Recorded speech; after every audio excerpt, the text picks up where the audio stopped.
There's this one pretzel place in the mall, where you can go there and I get like a bunch of pretzel bites, and then they shake the pretzel bites in powdered sugar, and cinnamon and sugar, and then I like dip it in cream cheese. Is that It's so delicious? good. It's good. It sounds good. Yeah, it's so good. I was on Are we a. live? We are live, and I'm Oh, drawing. hi. I'm drawing with brown. Hello! Everybody, Hello there. we're back To quote for the Blink-182. holidays. Wait, what? Said hello there. To quote Blink-182. I was drawing with a brown coal race. Not acceptable. We are back though. Back in a regularly. I can't talk. You guys talk. I'm going to draw. That's your job. Okay. Back for our regularly scheduled stream. Program. There we go. Perry, what were you gonna say about the Lorax? Oh my gosh. I want to hear this. So, I was just watching the Lorax a little bit ago, as one does, because I realized something. So I enjoy suits. I think a lot of people do enjoy suits. I don't feel like this is like a controversial like opinion. I was like, where did this whole suit thing start from? And I realized it was the Onceler himself. The Onceler. Like, yeah, the Onceler character in that movie. Like, weird because they don't really give him any other kind of name. They just always call him Onceler. And it's like the same kind of paradox that you have with the Grinch. It's like, is that his name? Is that his title? Because like they kind of flip back and forth. So I really enjoy this whole inconsistency thing that they've got going. Well, that's true. They never really say like if Grinch is his name or his. They Some just call people him even like, is the it his Grinch. ethnicity? Is it, yeah, he was always just the Grinch or Grinch. I'm kind of convinced that he's a what. Everyone's a who, so it's like he's just like a what. I don't really say he's much of a why, but Well, in the one movie with Jim Carrey, they try to say he's like a Harry Who, and that I'm like, he's not just hairy. Like, He's he's green. also green. Yeah. They're just gonna brush over that fact. He's a freak of he's nature. just like, yeah, it just He's like a mutated yeah, he kind of Who. arrived. Don't be He, rude like, to the arrived Grinch. in a way- I know, right? He'll come for you. I know, right? Oh my gosh. Thing, like every time I watch Jim Carrey's Grinch, I know everyone's like, oh my gosh, I grew up to be the Grinch, and I'm like, no, I actually did. Like, It's it throws true. me off. It really throws me off. There's no one I can think of that would better fit Grinch than you, Perry. I mean this in a good way. No, I take it as an absolute compliment. Like, you mean to tell me when he's going over his planner and he says solve world hunger, tell no one. That is not like one of the most me things you have ever heard. I haven't seen that movie enough because I don't know. For me, there's only one Grinch, and that is the Chuck Jones Grinch, and everything else is a cheap, horribly done The knockoff. animated one? Yeah. The one that's 7 minutes long. Okay, the one that actually just sort of reads the book and then it's done. And like, here, I'll get back to like, the Lorax, but one thing that bothers me about the Jim Carrey Grinch movie is that like, the plot is so bizarre. Like, in the sense that throughout the whole movie, make it pretty apparent that the Grinch's big issue is like how commercialized Christmas is.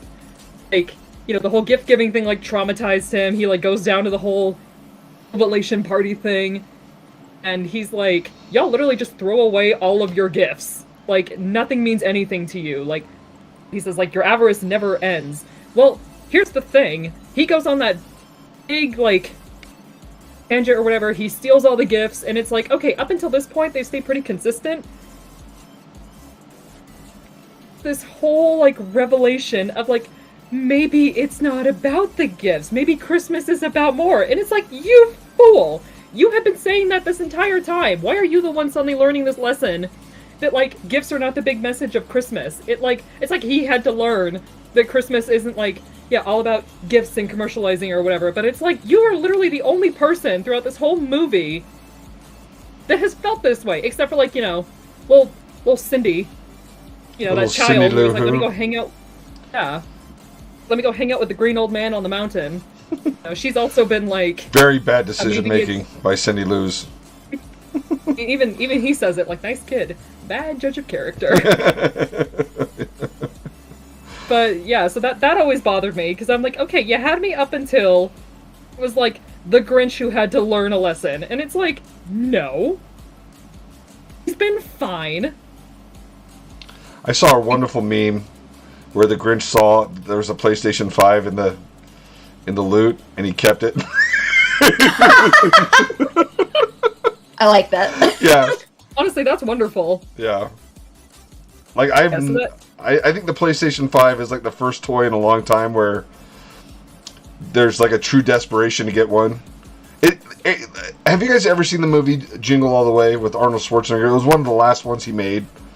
You know, still at the height of like his star power. It's pretty much the movie that like ended his career as a serious actor, if that could ever be considered serious acting. But not the one where he's like, I gotta get my kid this thing because he loves it. Yes, but yeah, they made fun of that on the Solar Opposite show. Okay, but you got to understand, like that happened every year. Like every year, there was an impossible toy to get. And one year it was like Cabbage Patch Kids. One year it was like Voltron or Go Lion. Yeah. I can't remember, you know, but and my parents loved that movie because I was the kid that no matter what every year asked for the impossible toy, like asked for like the hot toy. And so they, you know, they're just like, this movie's us and this is what it was like being your parent. But anywho. Chad, did you announce on like Twitter and stuff that you were streaming? No, I didn't. Because that would involve thought and pre-planning. I feel that. That's your job. Oh, yay.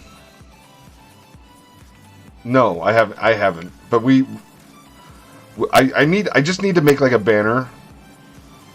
And then, because we've been pretty good about doing this during regularly scheduled time. Yeah, it's true, we have. And we just need to put that up. Hi, Boo! Everyone loves the dog. But she just comes in here, she's like, Dad's drawing, I'm out of here. She's totally dejected. She's like, oh, he's talking to himself again, I'm out of here. Peace. No time for little old me. She's so sad. She's like, I want to be held and fed pretzels. She loves. Oh, but the Lorax. I was gonna say, you gotta get back to the Lorax. I'm sorry, yeah. You gotta get the Lorax. Yeah. Okay, so I already talked about how, and I'm not really talking about the book. I'm talking about the film, because the book is like, I feel like the book is pretty like straightforward. It's like, you know, maybe don't chop down a bunch of trees because it'll screw up our environment. And it's like, cool, solid, wrapped it up nice. The movie, however, so I already talked about how, you know, in their like little plastic village and whatnot, they complain about like how bad the air is and whatnot. But it's like, I mean, I'm wondering why the heck the sky is blue, only over like that one city. But then you go beyond that and like everything is gray. And it's like, how the heck did that end up being like this weird little haven thing? It's to set the mood. I guess, but it's like, that's not how nature works. It should be dead and gray everywhere.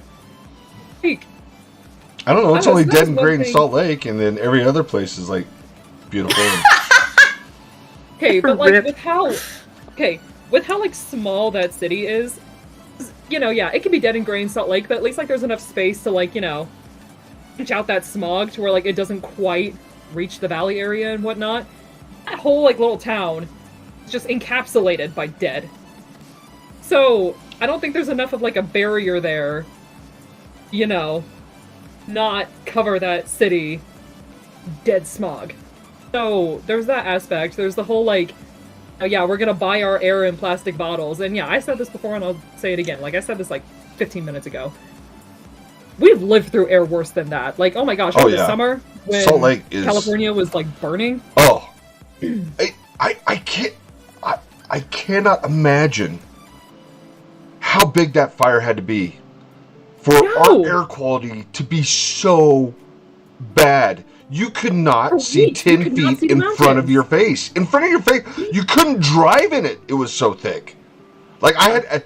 that was the first time Chad got to come home off leave from the Navy in over a year because of COVID. We had not seen him for over a year. And I remember getting in my car, and I'm like, what is this? And it was the smog from the burning fires in California. And I'm just like going, is all of California on fire? Because, it pretty much was. And it pretty much was. Oh. But it was insane, though. It was insane. Gosh, Joy is cooking, and it smells so stupid good. Oh, my gosh. What are you making? Oh, I don't know. Something with bacon, though. Like... Oh, yeah. Oh, my gosh. This is going to be, like, the worst. Just down here smelling it the whole time. I have not eaten today, so... It will eventually be a good option. Well, come over and have some bacon. I gotta figure out when the heck Jennifer's gonna be home, and then we might get Indian food. We'll see. Where do you go for Indian food? Do you go to, is it Cora... Do you know which one I'm talking about on State Street? Cora Nor? Maybe. Cora Nor? Is that right? I think I know which one you're talking about, but that's not the one we go to. Okay. Which one do you go to? Like, we've been to that Ganesh place. Okay, before. the one right across the street from me. Yeah. Yeah. So we've been there. Like, it's been fun. It's been pretty good. Today we're gonna try the Bombay House, though. Ah! That's the one I usually go to. It's I like the Bombay. Good. Yeah, I like the Bombay House. The naan is on point. Yep. I've never been there, but I loves me some tandoori. This is we should not be talking. Like are between we making the you smell, hungry? yes, yeah. I'm like, oh. Okay, so back to my problems with the Lorax then. Let's just pivot back to that. Oh yeah, yeah. The one thing that also cracks me up about it is that their main villain. Like, I just looked at him. It's like, I get it. He's supposed to be like your stereotypical, like, let's make things, let's make factories, let's make everything worse. And it's like, okay, good for you. He looks like he was rejected from like a K-pop idol audition. I don't know, he showed up and he was gonna be like the next, K-pop star. He was gonna be part of one of those groups, but they're like, no, get out. I don't know, he's just bitter about it. Decided to keep the haircut because he's like, I'm taking this back. I don't think K-pop was a thing when Dr. Seuss was alive. I think it was no, when the Lorax but was the alive. vibes still fit. Oh, okay. The movie. Yeah. Oh, okay. We're okay. All right. I haven't. Yeah. I'm talking exclusively about the movie. Okay. All right. I'm just out of it. I'll be quiet. You keep talking. I'll be quiet. Yeah. So I just always thought that was funny about the villain's design. I was like, okay, and plus he got shoulder pads for days. I was like, man, that's some sharp shoulders. Like, you do you, O'Hare. Good for you. Another weird thing is that I'm kind of glad that I haven't really watched a ton of The Office in my day. Because the guy who plays Andy in The Office also plays the Onceler. So, like, no. It's the same guy. Andy. What? Ed the guy Helms. that was in Vacation. Yeah. Ugh. Yeah, he's a hard follow. Same dude. Ugh. Same dude, and like I can't think about it whenever I hear the Onceler like talk or sing, because if I think about it too hard, all I'm gonna hear is Andy, and it's like, oh. All right, hold on, guys. Mom's calling. Hold on. Hey, Mom. Okay, we'll see when you get here. Okay. All right, bye-bye. All right. My mom's coming over, so I have to text my fam. Give me 1 sec. Yeah, you're good. You good? I actually got to get going. I got to head out because I've also got family coming. Oh, Christmas time. Christmas. Hold on. Let's see. I say Nanny is on her way over. Nanny.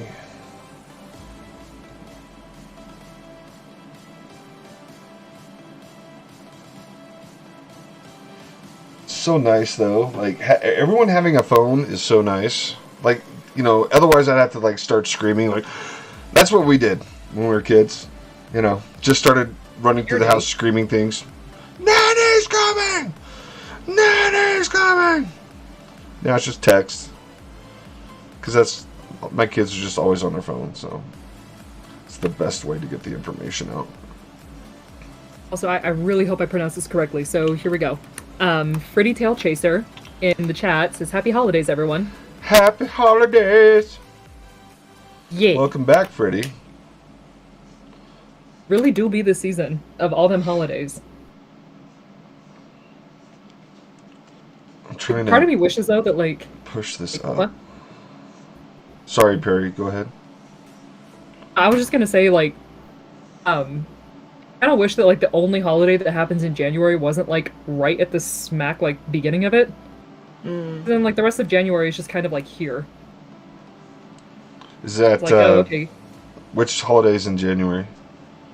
Is it New Martin Year's. Luther King? Oh, And then well, that's it. Pretty sure that's in February. no, there's No, that's there- Valentine's Day. there's one right when we come back from school. Or to school, Oh, so... yeah! That might be... Yeah, I think that is actually Martin Luther King Day. Okay. Chad, that's looking awesome so far. The thing that bugs me is that I can't get the whole thing in. I hate that. And then I think it's looking great. I'm like maxed out on, and I want to have the focus just stay at one point, so the drawing stays in focus right there. Right. Yeah. That's what I want. And then I wonder if there's a control. All right, guys. I'm sorry. We're gonna take some time. No, you're good. I gotta get going. But Okay. good luck with the rest of the stream, Chad. Okay. Happy And holidays. Yes, happy holidays to you too. I will see you guys next week. Okay. Sounds great, my guy. See ya. See ya. Bye, drive safe, all that good stuff. Thank you. Yeah. Oh no, you are going. Okay. Yeah. I was ready to go. They had a bit of Here's trouble Ray in this Ray's season. family's address. Isn't that such a great thing to just throw out there for people? I know, right? Okay, so that there, sounds like... Yeah. there is a manual focus. Okay, so manual focus, that's the depth. Hopefully the drawing. Okay, hopefully the drawing stays in focus. All right, we're learning stuff. Progress. Something I'm kind of curious about, because I just barely noticed this. Is that paper, like, printed with your signature at the bottom, or do you normally No, start... I like signed. I think I signed every single one of the art. So first of all, I think I only have like maybe 20 copies of this sketchbook left. So that's Okay. out of like 2,000 copies. We're basically out, and so I'm just trying to close out the run, basically. And I still have copies of 2 and 3, but not very many. I think I only have like a couple hundred of those other ones. So anyway, but yeah, for this one, the only copies I have left are all basically open and they're all signed. So there's a signature at the bottom. But the other one didn't have one. I added it. Did you watch when I drew the Dr. Fate? I think so. Yeah. So that one didn't have one, but these ones do. So something I'm kind of curious about, because, like, I've started to notice this with, like, how you draw hair and whatnot, and just, like, looking at Harley's, like, piece. Mm-hmm. Do you, like, Art Nouveau inspired at all? Or, because it just kind of reminds me of how, like, Muka would draw hair. I didn't find out about Muka until I found out about Adam Hughes. So, Okay.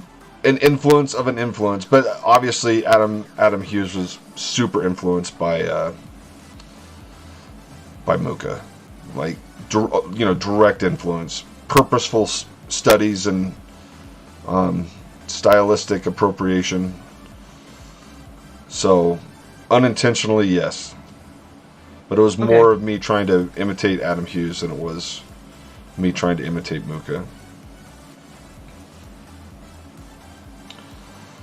All right, this hand down here that you guys can't see, this one, which I need to maybe bring this up. Hold on, let's see if we can. Let's do this. this hand's got to go. It's too big.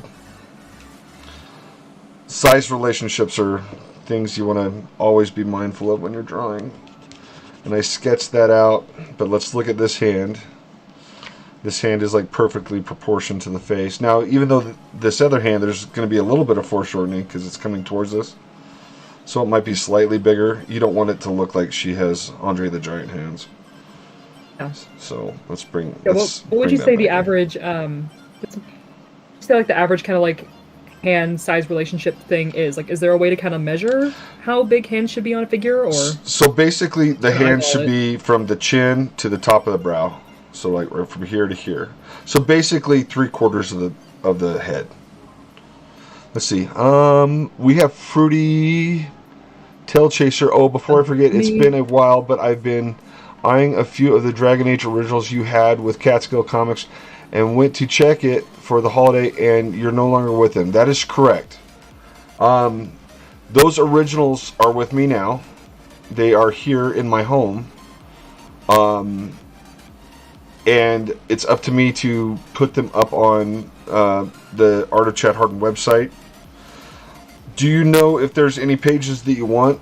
Because chances are, if they were up on Catskill, they're here, like maybe 2 feet away from me in a portfolio right now. So yeah, let me know which ones you want, and I'll pull them out.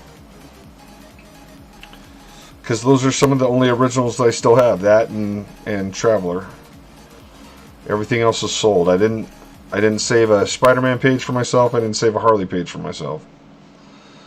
So they're all gone. All gone. Yeah, I haven't seen it yet, but have you seen the No Way Home man yet? No, we go tomorrow morning. Oh, that's cool. Tomorrow morning, yep. We basically have the whole theater to ourselves. It's going to be dope. See, Freddie Okay, I feel like I need to do like diction exercises before I come on here sometimes. Okay. Tail Chaser says, I've bought a lot of them and had you sign them at various conventions. I have like 5 to 6. Okay. So, yeah, they're... Fruity is fine. Okay, sweet. Fruity...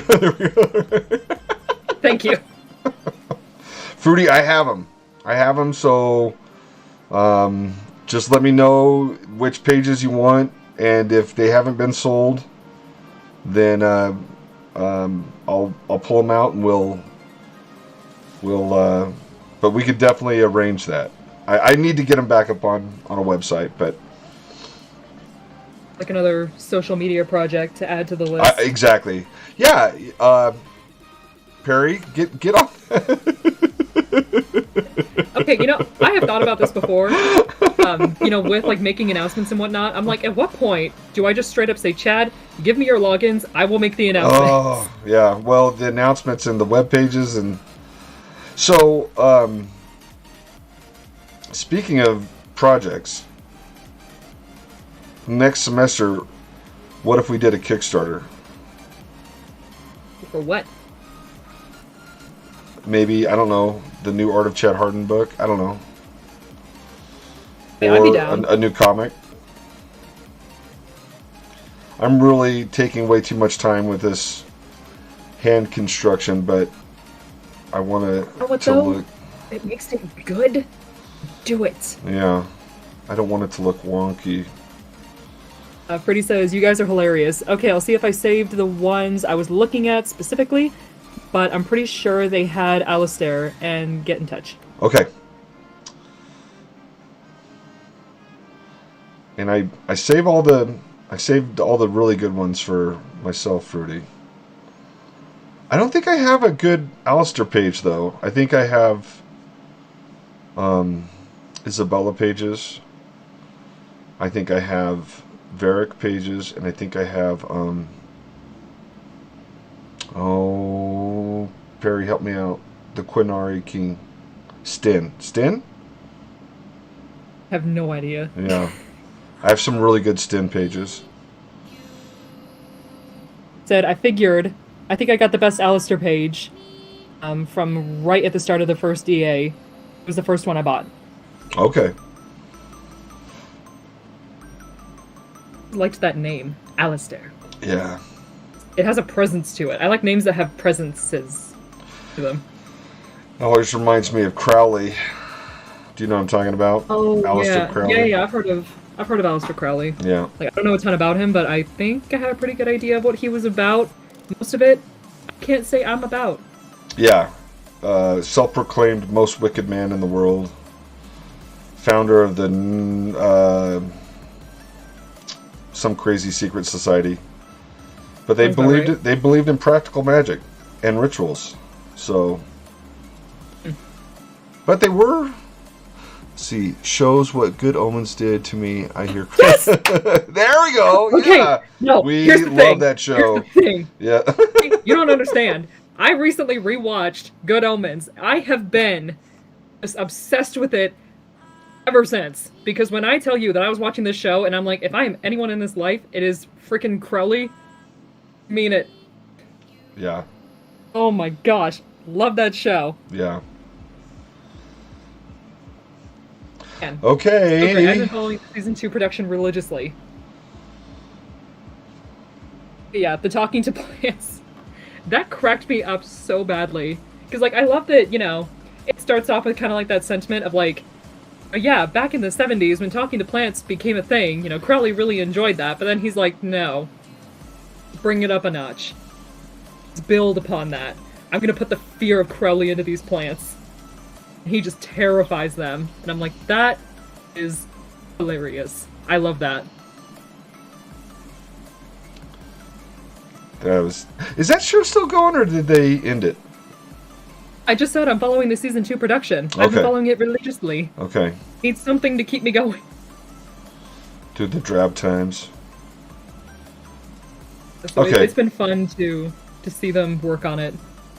Oh, hey, a hand. I erased and start over. I didn't like how there's a gap. I thought it flows better now, so. But I want all the knuckles going in one direction too. So, anywho. I think that's always the thing I forget with hand structure, that it like kind of, the fingers kind of fold on top of each other. Like it's not like a straight plank across. It's actually like kind of bowed a little bit. It is like the most complicated shape you're ever gonna draw. It's just, I almost said stupid. It plays mind games. Yeah. I remember when I was first being taught, you know, yeah, here's how you draw a hand. It's like you basically have a paddle, a shape where the thumb is. Yep. And it's not a paddle. Yeah. It's like it's oh, weird. Now it's a paddle. Now it's not. Now it's basically, a slappy slapper. It's only a paddle. It's only a paddle until it's not a paddle anymore. Right. It's like, okay, well, when is it not a paddle anymore? It's like when it's doing literally anything.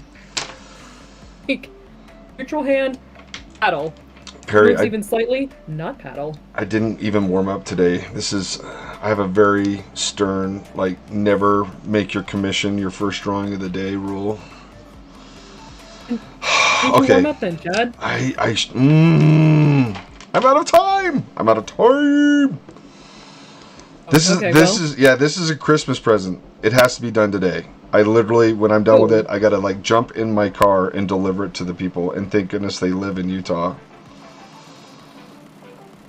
So I'm just gonna start with easy stuff, like froofy balls. Fruity. Yep. Can we ink the froofy? Penis. Why not? I'm sure you can. I just messed up. So already. froof. Fabulously froof. Oh, my mom's here. I can hear Boo going absolutely nuts. Family. I love this hat, but for some reason, like when I drink caffeine, this hat gives me headaches. Like stabbing headaches. Oh, I thought you were talking about Harley's hat, and I'm like, okay, that's kind of like a odd connection you got going there to that hat.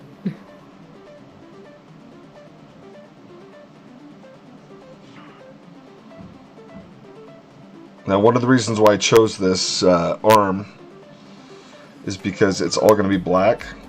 So if I mess up, it's going to be easier to hide. Solid plan. Solid plan. Yeah.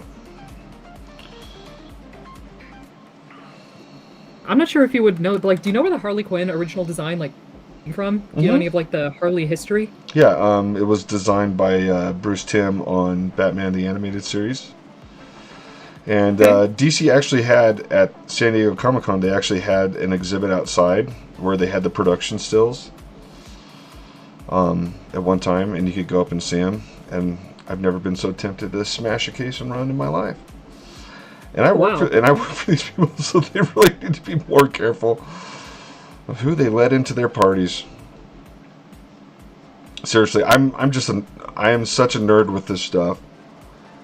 I think you sort of have to be, though, right? Don't you have to be? I mean, really, isn't that like a requirement for comics? That you have to love it? Why would you be doing comics if you weren't like somewhat nerdy? Right.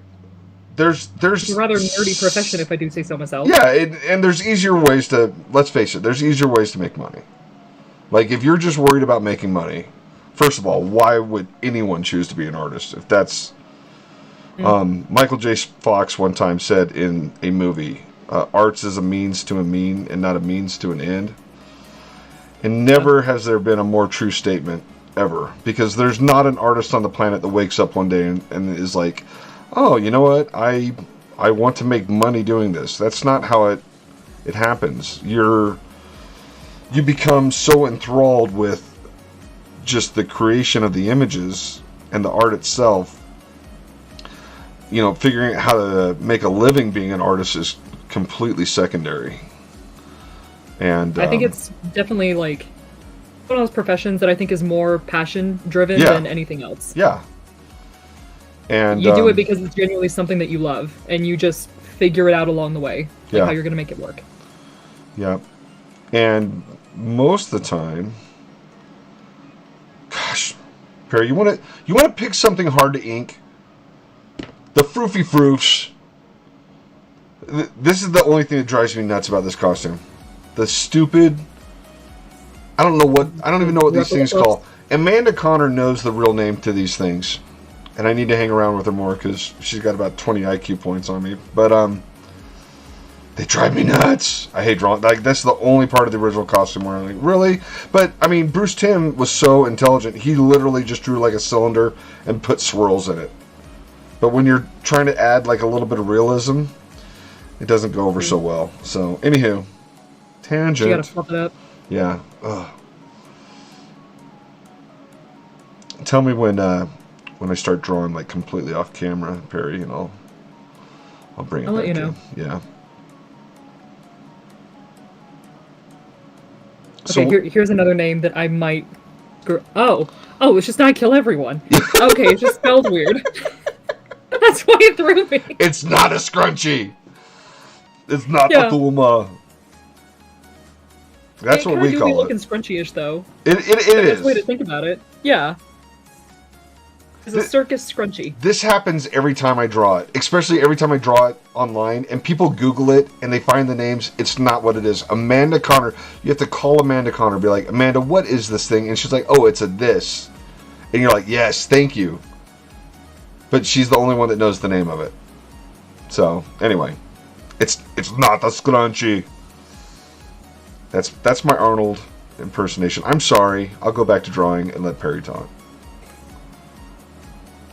Think of what else I can talk about. I mean, so what? I was ready to go on a whole tangent about like. Oh wait, what? You said you and Jennifer are about to do. You had holiday plans, right? Yeah, I guess that kinda not. You don't want to share them though. Just staying home. Okay.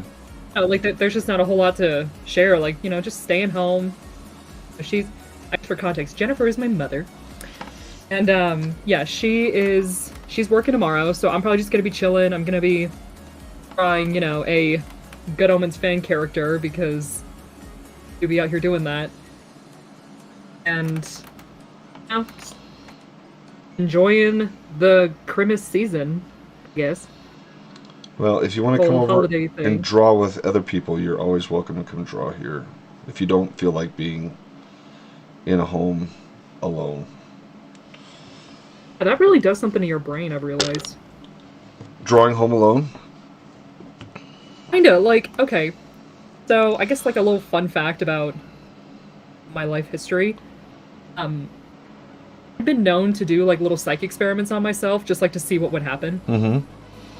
Because, I'm not gonna like get a friend or something involved, because that just seems like a lot of work, and like I don't want to do that to someone. So like, for example, one time for a couple days, I listened to one song and one song only on loop. Why? To see like how it would affect my mood. Why would wanted you to see do how it would that? affect my mood. Oh my gosh. Yeah, so I picked one song. I'm gonna make a prediction. It drove you absolutely bonkers.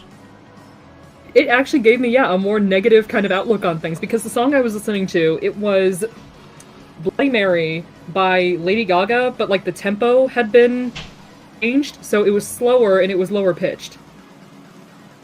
I'm like, okay, what'll happen if I listen to this for a couple days straight? And yeah, I kind of found myself feeling a little bit more like negative about a lot of things, a little bit like kind of mere. Yes, and like it was a totally normal time of year where like I should have been feeling great. Like there was sun and I could see grass. But I Kill Everyone says, is it a ruffled wrist cuff? No, that is not. That's the best thing we've heard so far. It is a noble effort that you are engaged on. Your quest and your intentions are pure, but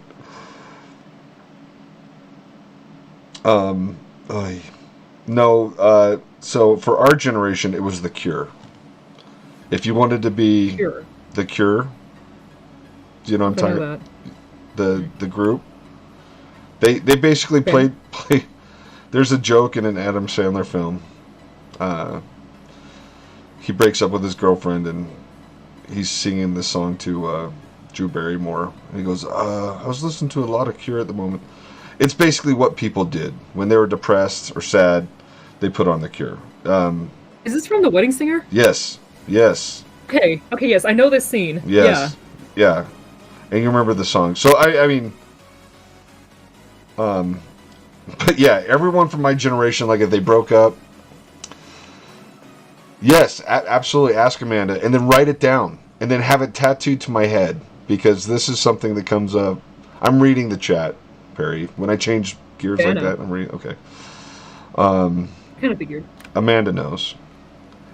But Amanda's... And I have... This is why Amanda is one of the luckiest people on the planet, because Jimmy is a total extrovert, and he runs interference for Amanda like nobody's business. Like he literally just, like if Amanda's drawing, he knows she's drawing, and he'll talk to people and entertain them, like at a signing or whatever, and just let Amanda, draw. And don't get me wrong, Amanda's actually really good at drawing and talking too. Better than most. Better than me, because I just turn into the like machine. Anywho, but she does. She knows what it is. So by all means, ask Amanda. And she hates it as much as I do. That's one of the reasons why she redesigned the outfit, so she wouldn't have to draw them. It's so true. Anywho, they are good people. I miss them both. I need to go see them. But that would involve me going to Florida. That's a bit of a journey. There's evil things in Florida, like Disney World. I've heard. And alligators. Did you hear about the alligator that ate the kid at Disney World? I thought that happened just often. I thought that was just like a Florida thing. No. I don't think that happens very often. I'm sure alligators eating people happens all the time. Not in Disney World. So I imagine that would be bad for the whole tourism budget.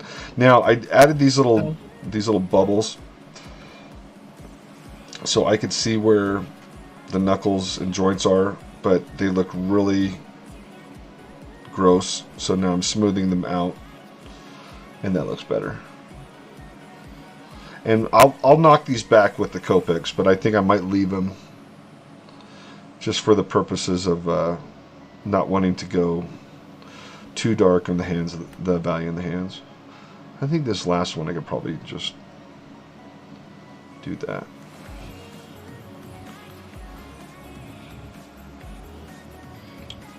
Yeah, that's a bad PR day when your child gets eaten by an alligator. at Disney World. Yeah, that sounds like a bad everything day. Yeah. Oh, did you see that, Alex? Did you see it? There we go. Fixed it. Never mind. I fixed it. Hey, good job. Yay. Drawing tricks. When in doubt, black it out. Beauty! Todd McFarlane School of Inking. And I'm going to go right through my eye. Oh, I missed it. Whew. Good job, Chad. Small pats. Mean nothing to anyone but myself. Oh, I Kill Everyone is in Florida. Oh boy, we have put our foot in mouth. The Florida weather's nice though, huh? Is it nice in Disneyland? Tell us some wacky Florida stories. We want to hear them. Did I tell you about I have a friend. Go ahead, Perry. Go ahead. I was gonna say, like, I have a friend who lived in Florida, and she was telling me about, what that was like, and she actually lived. No, she didn't live. She worked at some kind of like wildlife, like reservation zoo thing. I don't know, but she often handled like gators, whatnot, like little baby gators. Baby gators? Yeah, little baby gators. Did you know that Joy's mom wrestled alligators? Wow. Like okay, so As a hobby? Or... No. Okay, so like Joy's parents, they served a ton of missions for the LDS Church, but they weren't proselytizing missions; they were service missions. So they would go and like one of the missions they had was they rebuilt homes after Hurricane Katrina. They went to Louisiana and just rebuilt everyone's house for free. That's nice. Yeah, right? I'm like, we need more missions like that, in my opinion. Oh. Because no one's going to get mad at you or argue with you if you're rebuilding their home, right? I mean, it's a lot more humanitarian based. Right? Exactly. Well, it's a lot more in line with things, right? Anyway, we're not supposed to talk about religion, so we're going to steer away from that. But anyway, so they would do these service missions, and one of the missions they had was at a farm in Florida, and I'm gonna go out on a limb, and I want to say it was a orange farm. But to irrigate, they had to keep the canals clear, and the canals were just alligator infested. So when Dwayne was in the water, Dwayne is Joy's dad. So Dwayne would have to go into the water to like clear out the pipes or the irrigation canals or whatever. I'm not sure how any of this is done. I'm an artist, okay? So I'm just speculating, all right? I'm not in the pipe business. Right. Well, I was in the pipe business, but it was the septic pipe, not the irrigation pipes, okay? Anyway, Dwayne would get in the water, and Marilyn's job was to keep her eye out for alligators, and if they were small alligators, she would jump in and catch them. And if they were big alligators, she would just say, hey, there's a big gator. Anyway, so... Like, you just get out the water at that point. Yeah, so at her funeral, there's all these pictures of Marilyn wrestling these alligators. And I was just like, that is so cool. Pretty hardcore. I know, right? Yeah. Isn't it interesting, when, people with interesting lives. I love... My life is so boring. I mean, I've been to, like, cool places, but... This is my life. You're watching my life. This is what I do. I sit down and I draw pictures all day long. And there's just not a lot of variation. I might draw pictures in front of students. I might draw pictures alone, but this is essentially my life. I'm making pictures, and even when I go to exotic locations, I told you about going to Paris, right, Perry? Maybe. So expound because Chad probably doesn't know. When I went to Paris, I got off the airplane, went to my hotel, went to the convention, which was across the street from the hotel. Did that for 3 days, and then basically flew back. I was less than a mile away from the Eiffel Tower. Never saw the Eiffel Tower. How dare you? I know. So it's like I've been to how dare you? I know, right? So I've been to all these places, and now I think a lot of these conventions are. Brussels was when I went to Brussels. they took us on a tour. When I went to La Mole, they took us on a tour. And so some conventions I've basically caught on to the fact, be like, hey, everyone who's doing these events might want to, visit and see some sights and not just be trapped in a convention center all day long. So, what a concept. Yeah, but when I went to Paris, I was like, nope, get off the plane, draw, go home. Maybe it was just me. Maybe the Parisians had caught on that I'm a jerk, and they're just like, get him on the plane. I don't know. Oh my god. Like, get him out of our country. But Germany was pretty awesome. So it really does. It depends. But anymore, like when I go now, I try and schedule like a little bit more time. When I went to India, I scheduled more time, and I got to see the Taj Mahal. Went to India? Yeah, oh yeah. That's sick. So yeah, so I've been to some interesting places. I've been to 45 states. I was supposed to go to Brazil and to I want to say Cape Cod, but that's wrong. Cape Town in South Africa. And then COVID hit, so I was really bummed. But I was supposed to do both those shows. These were all for conventions, you said? Yeah, for drawing the drawings. But anyway, my life's pretty uninteresting, pretty unexciting, pretty uneventful. And then there's other people that have just lived these really exotic lives. You know who had like a really interesting life? And one of my favorite books is the biography of Frank Herbert by his son Brian Herbert. And I have this weird love-hate relationship with Brian because he wrote his father's biography, which was incredible. And then he also wrote the prequels and postquels to Dune, which were horrible. Jeez. So I don't know how to feel about them. But yeah. Have you read any of the prequel postquels to Dune? I have not, but based on what you've told me, it doesn't really sound like I should. Just don't do it. Don't do it. I hate saying that. Everyone should do everything and draw their own conclusions. And then we could all talk about it and be like, what did you think? Oh yeah, I like this, I like that. I don't think I've met anyone that has read the prequel postquels to Dune and they were like, yeah, that was a good idea. It was more like everyone's general reaction is murderous rage. Jeez. Yeah. And I can't get that time back that I wasted on these efforts. Matter of fact, I'll tell you how bitter and angry I am about it. And this is sad. Don't be like me. This is really sad. But when I saw Kevin J. Anderson's credits as a consultant on the new Dune movie,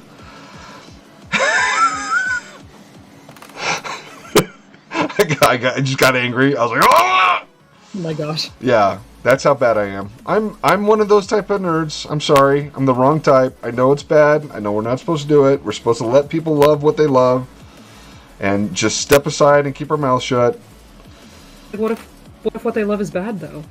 I genuinely think that there's nothing redeeming about any of the Dune books not written by Frank Herbert. I think they're horrible. But it could just be me. It could just be me. I'm actually trying to put together a book list of stuff to read. I haven't read in a long time, and I know I'm still not going to read. So it's more like putting together a thing of audiobooks, I guess. Okay. That counts. I don't know. I can't justify sitting down and reading a book. Like, my brain will not let me focus because it'll be like, you have to be doing something else. Like, it's really hard for me to do anything, like, I guess, leisurely something. Yeah. Like, I always have to be doing something that my brain's like, okay, yes, you're being productive. Well, that's the artist in okay. you, right? Because you're drawing. You're always drawing, right? That's where your mind's at. You're like, okay, I'm drawing. So drawing equals productivity, and therefore, if I listen to an audiobook and I draw, I'm being double productive, right? That's Exactly. Like, Yeah. I'm doing something for myself, but Yeah. I'm also, being productive. Right. So, Which is why most artists have never even seen a movie either, because that's how they do it with movies too. I'll give you an example. I honestly had no clue that there was a nude scene in The Big Lebowski. And there's like 3 or 4. But I had no clue because I just listen to The Big Lebowski. I don't watch The Big Lebowski. I just listen to The Big Lebowski. And it's a better movie, in my opinion, when you just listen to it. Because it's hysterical. The wordplay, like every Coen Brothers film, you can just listen to the film. It is, and honestly, the best films are that way. You can just listen to them. You don't have to watch them. If you ever have to like go to a movie and you listen to the movie and you can't tell what's going on, it's not a good movie. But all the good movies, like The Godfather, Star Wars, Indiana Jones, they're basically full on audio productions, and the pictures can be secondary. And that's Okay. You know what? I didn't realize that I still had these controls up. I'm sorry, guys. Messing up on my podcast today. Somebody let me out without supervision. So, I'm an adult that needs constant supervision. But yeah, who let Chad out of his cage prematurely? I know, right? Yeah, find them and punish them, because that's not how it's supposed to be. Anywho, but yeah, I agree with you. When you're an artist, that's how we consume books. It's how we consume television, except for Arcane. That's the one where I have to go back and watch it kids, without doing something else. Yeah, you have to watch it. You cannot. And my kids were like, "Dad, how did you watch it?" I was like, "I watched it over lunch, over the course of an entire month. I actually watched it instead of, doing what I normally do." But like when we went and saw Dune, and you're like, "How many times have you seen this?" I'm like, 9 times. First time I actually saw it though was when I went to the theater and watched it in the theater, because all the other times I was drawing something. So, okay, let's finish up some of these details. Pull up my book list, like in case anyone in chat has heard about these books and like either has more to recommend. Like, I want to get back into more like horror type. Okay. Because I was telling you, after I got my COVID booster shot, I had just the weirdest fever dream. Oh my gosh. Did I tell you about the gun salesman dream? I think I read about it on your Twitter. Yes! So we had that discussion, and I went to bed that night, and I dreamt that I was in my home, like I was 16 years old, in Las Vegas, in my home, and somebody just came into my home. I'm like, "What are you doing here?" And they're like, "Oh, I'm a salesman." And they're like, I'm like, "What are you trying to sell?" And they're like, "Oh, well," and they open up the briefcase, and they have all these guns. I'm like, "Get out of my house." And so I kicked them out of my house, very rudely. Like, "What are you doing? How dare you come in?" Kick them out of my house. And then, so I kick them out. And then, how like the salesmen get dropped off in a van and like they disperse. So when they rendezvoused by the van, and I'm sitting there watching them the whole time, they rendezvoused at the van, and they're just eyeballing my house, and I knew they were coming. So I go to my dad's closet. When I was a kid, my dad had his gun safe in his bedroom in his back closet. So I open up the gun safe and just start loading all the guns, because I know they're going to attack the house. And then they barge in, and I killed like 2 or 3 of them, and then I got shot. And that's how I woke up. Like, when I got shot, that's when I woke up. It was nuts. It was nuts. It was like the nuttiest dream. I'm like going, what is happening?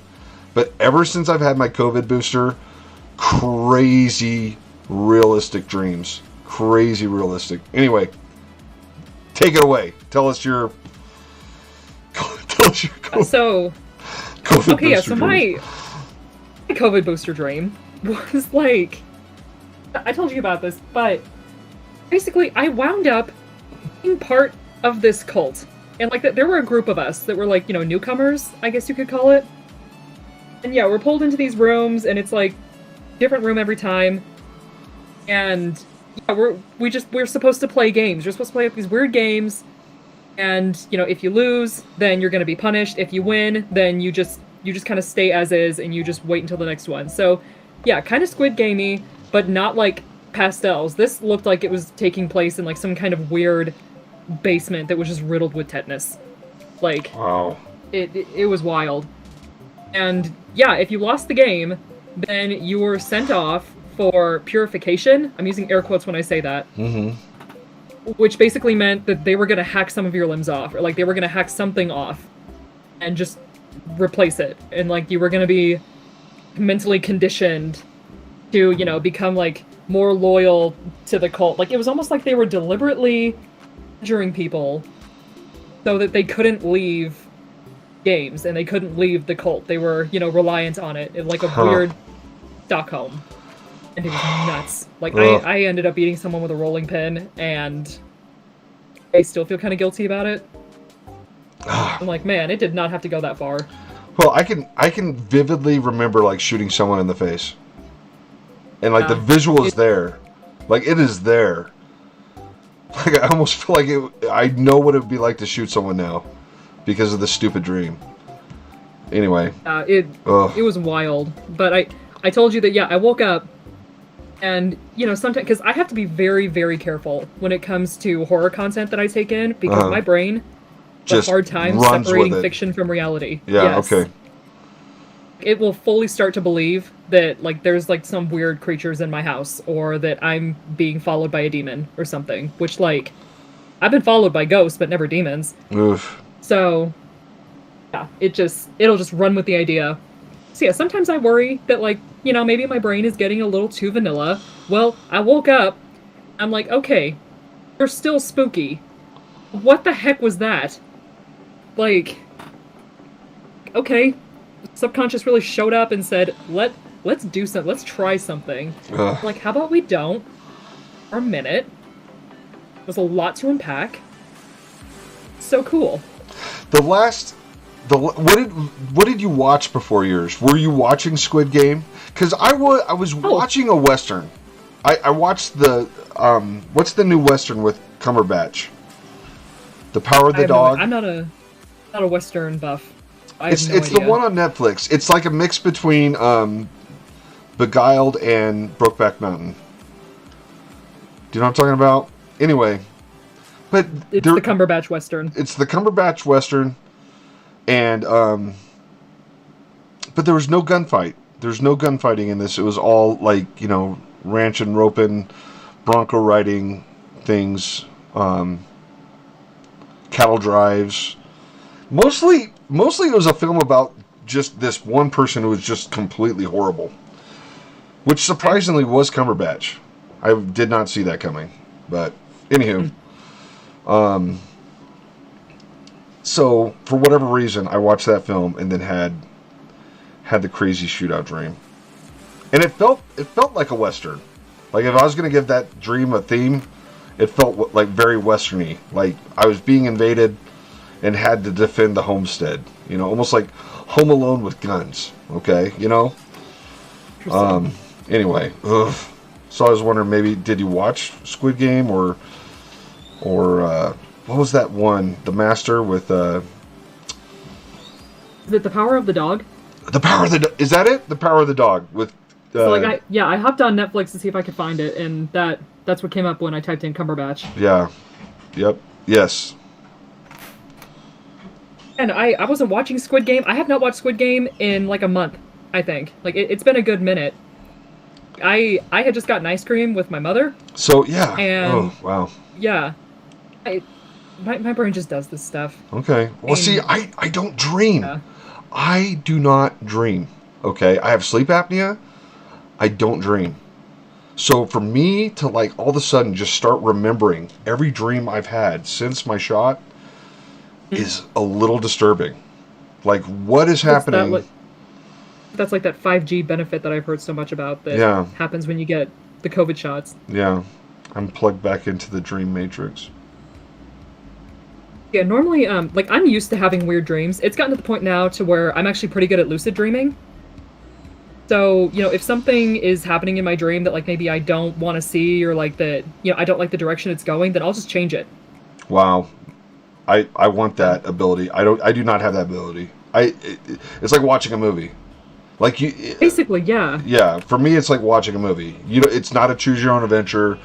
Jimbo was telling me about that. Like she would watch. She watched Attack on Titan, and it gave her nightmares. So like she trained herself to fight. Almost like, have you ever seen Nightmare on Elm Street 3, Dream Warriors, where Freddy Krueger comes after the kids and they train themselves to fight Freddy Krueger in their dreams? She did the same thing. You have told me about that, though. She did the same thing for Attack on Titan. So she basically taught herself to fight, fight back in her dreams so she didn't get eaten. I'm not that way. That was not a concept at all. Well, I guess I was probably about 8, 9, 10 when I saw Dream Warriors, but I don't feel like I have any control over my dreams whatsoever. Like whatever happens, just happens. If you're gonna get eaten, you get eaten. Let's see, your X gene got activated. Yeah, exactly. Ugh, just so long as they don't come true. That was Daniel Moonstar's, right? Whatever you dreamt became reality. Which was Actually, that's happened to me before. Really? I have had dreams about stuff that happens, and then it happens in real life. So you have dreams that are premonitions. That is, you are a mutant then. Yeah, good job. Like last year I had a dream that it was around Christmas time even. I had a dream that my mother got. There are these little cakes in New York. It's at this Italian bakery. It's called like Ferrara's or something. I don't know. It escapes me, but it's in Little Italy in Manhattan. They have like these tricolor cakes, and they're almond flavored, and they are delicious. I love them. Mm-hmm. I had a dream. She got some for me for Christmas, and sure enough, she did. And she was like, "How did you know about this?" And I'm like, "I dreamt about it, Jennifer." That's crazy. But that's also sort of within reality. You know what I mean? Like, it's within like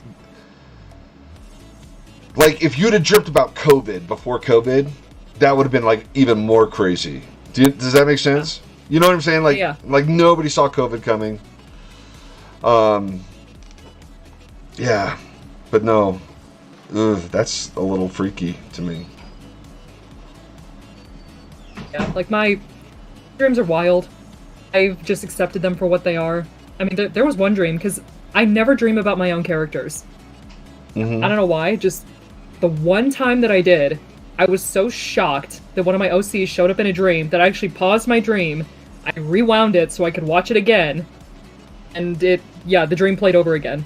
So how do you train yourself to do this stuff in a dream? That's the thing, I never did. Just kind of happened. Like, I never, sat down one day and it's like, I'm going to teach myself how to do X, Y, and Z in my dreams. No, it just kind of happened. Huh. I wonder if that... Huh. So, I don't know if it's because, like... I just die horribly in my dreams. I had another dream. I'm not making this up. Do you remember the elevators in Las Vegas? So the elevators in Las Vegas used to be strapped to the outside of the casinos. Okay. So like you get in the elevator and you're basically just going up the side of the casino. And forever they used to be glass. So when you went up, you would basically just watch yourself go up the Las Vegas skyline, especially on like the Sahara and the Tropicana. I think all these buildings have been blown up now and replaced with elevators that are more energy efficient and don't let in so much heat from the outside, because some of those things were basically giant magnifying glasses. You know what I mean? Well, I like can imagine. You would get in there and they'd be swelteringly hot, just blistering, miserable. But anyway, so I'm going up the elevator in Las Vegas on the Sahara next to Wet and Wild, and the devil is like a giant kaiju just stomping all over Las Vegas. He grabs the top of the elevator shaft that I'm in and just rips it from the side of the building and starts using it as a whip to like destroy Las Vegas. And I'm still in the elevator watching the whole... Yeah. Anyway. Yeah. Seriously, like that dream was so disturbing, I almost went back to church. Like, I'm like, I need to go back to church. And I was like, Anyway, it's like the devil was destroying Las Vegas. He was a giant kaiju, and it was oh my God. It was Tim Curry's devil from Legend, just like super huge. Yeah, that's a pretty nice one though. Like, cool. Yeah. If you're gonna dream of any devil destroying, Yeah, dream of Las Vegas, a well-designed this devil. is Tim Curry. Yeah. Yeah. I wouldn't mind if Tim Curry destroyed Las Vegas. I'd miss Las Vegas, sure, because I like going there sometimes. But it's like, you know what, Tim? Trust your judgment. Whatever you're doing, okay. Yeah. You should come to Las Vegas when we go to Amazing Las Vegas. When we do the convention. I feel like that'd be really fun. Yeah. Get some convention, because, of course I've been a patron at conventions. The one convention, FanX. Uh-huh. That's the extent. I've never, been at a booth. I've never, and all that stuff. So that would be an awesome opportunity that I would love to partake in. Now, do you want to have your own booth, or do you want to be at somebody else's booth? I think just because of, money and lack of experience, I'd want to help on someone's booth first. Mm-hmm. Just, to see what I could expect. And then later jump on and, try to do my own thing. Well, you're definitely welcome to come with us. And I think MB artists will be there. So, there'll be a whole bunch of artists. So, if you want to help out with, more than one, you could sort of, float. Or if you want to just, chill at one, you can do that too. But it's also not a bad idea to just jump in, both feet. I mean, it's not rocket science. You could make prints, go there and have your own. A lot of students do. Oh. So, you have to look at booth prices and stuff, though. Oh, I might be able to swing you one. We'll see.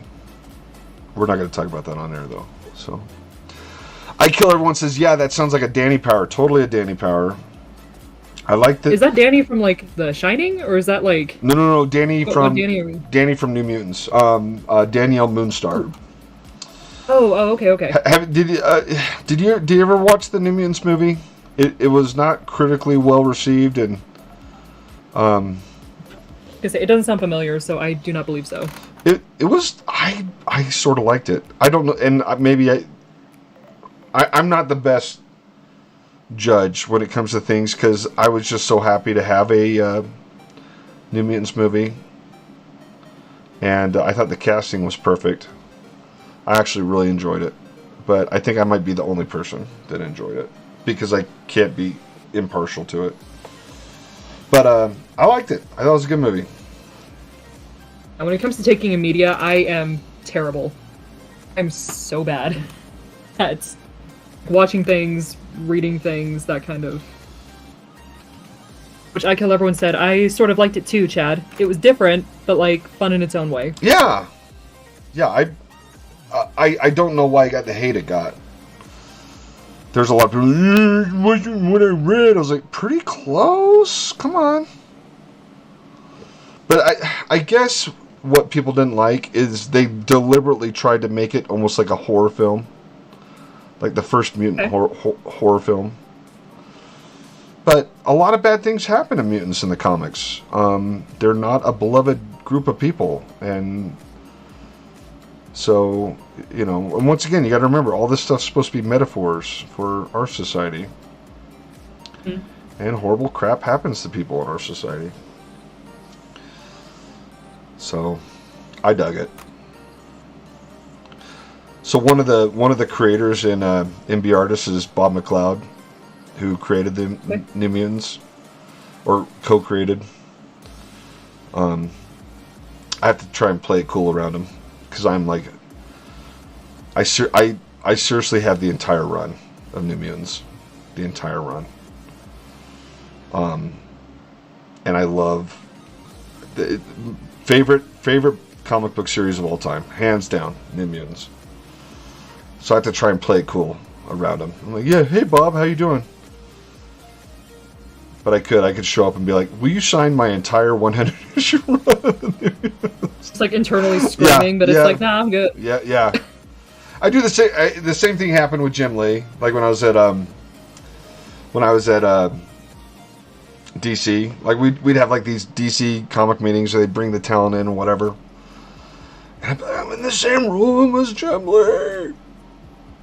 Like geeking out big time. I'm like, he's 4 feet away from me.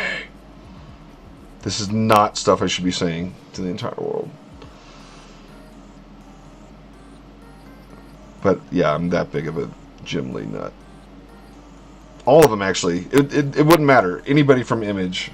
Todd McFarlane, Mark Silvestri, Rob Liefeld. I'm going to do the same thing. Just going to act like a complete dweeb. Even non-Image creators like Arthur Adams. Did I tell you about sitting next to Arthur Adams and his wife, and there's a convention in California, and I was like, I think so, but that sounds dope. It was fun.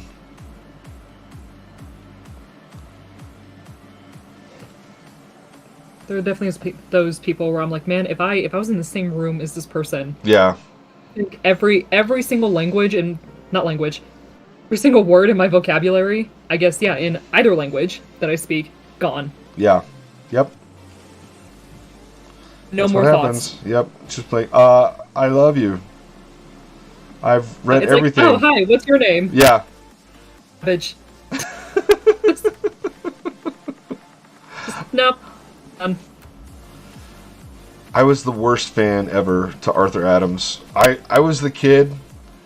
So Arthur Adams back in like the 80s, he would do these he would do these card sets, like these silly little card sets. And they had all of his art on them. And I tried to get him to sign every single one. Oh my gosh, Chad. I know, it's so bad. You were that person. I was that person. I didn't understand. Anyway. And now I'm just like, oh my gosh. It happens to me now though. So maybe that's some Karma. type of poetic justice, yeah. Hey, you remember when you did this to Arthur Adams? Yeah. This is happening Well, to you buckle now. up. Yeah. Strap in. I would love to meet Neil Gaiman one of these days. I've never met Neil. Never. He just seems like a cool guy to meet. I follow him on Twitter. Does that count? I don't think that counts. I follow him too, so no. It does not. Barry's like, no. Barry's like, no, it definitely doesn't count. Frick, my hammer fell. Wait, why do you have a hammer? Why wouldn't I have a hammer? I don't know. Are you hammering stuff all the time? No, okay, so I'm paranoid. Okay. I'm a paranoid All right. person. Okay. And you never know when you're gonna have to club a baby seal. No, why would I club a baby seal? It hasn't done anything. This is a hammer. It's not a club. It's like, if I ever hear someone that, could be at my house, because that's something that I worry about. I worry about home invasion frequently. I couldn't even tell you why, but Right. I do. Okay. Like, well, I have a hammer. Okay. So I know what to get you for Christmas now. We're gonna upgrade you to a baseball bat. An aluminum baseball bat. And if you want me to, I will mix up some epoxy glue and roll it in crushed glass. Does that make you feel? If it works, then it works. Like, Yeah. It'll be an interesting experiment. More effective than a hammer. Think about it. Think about the intimidation factor.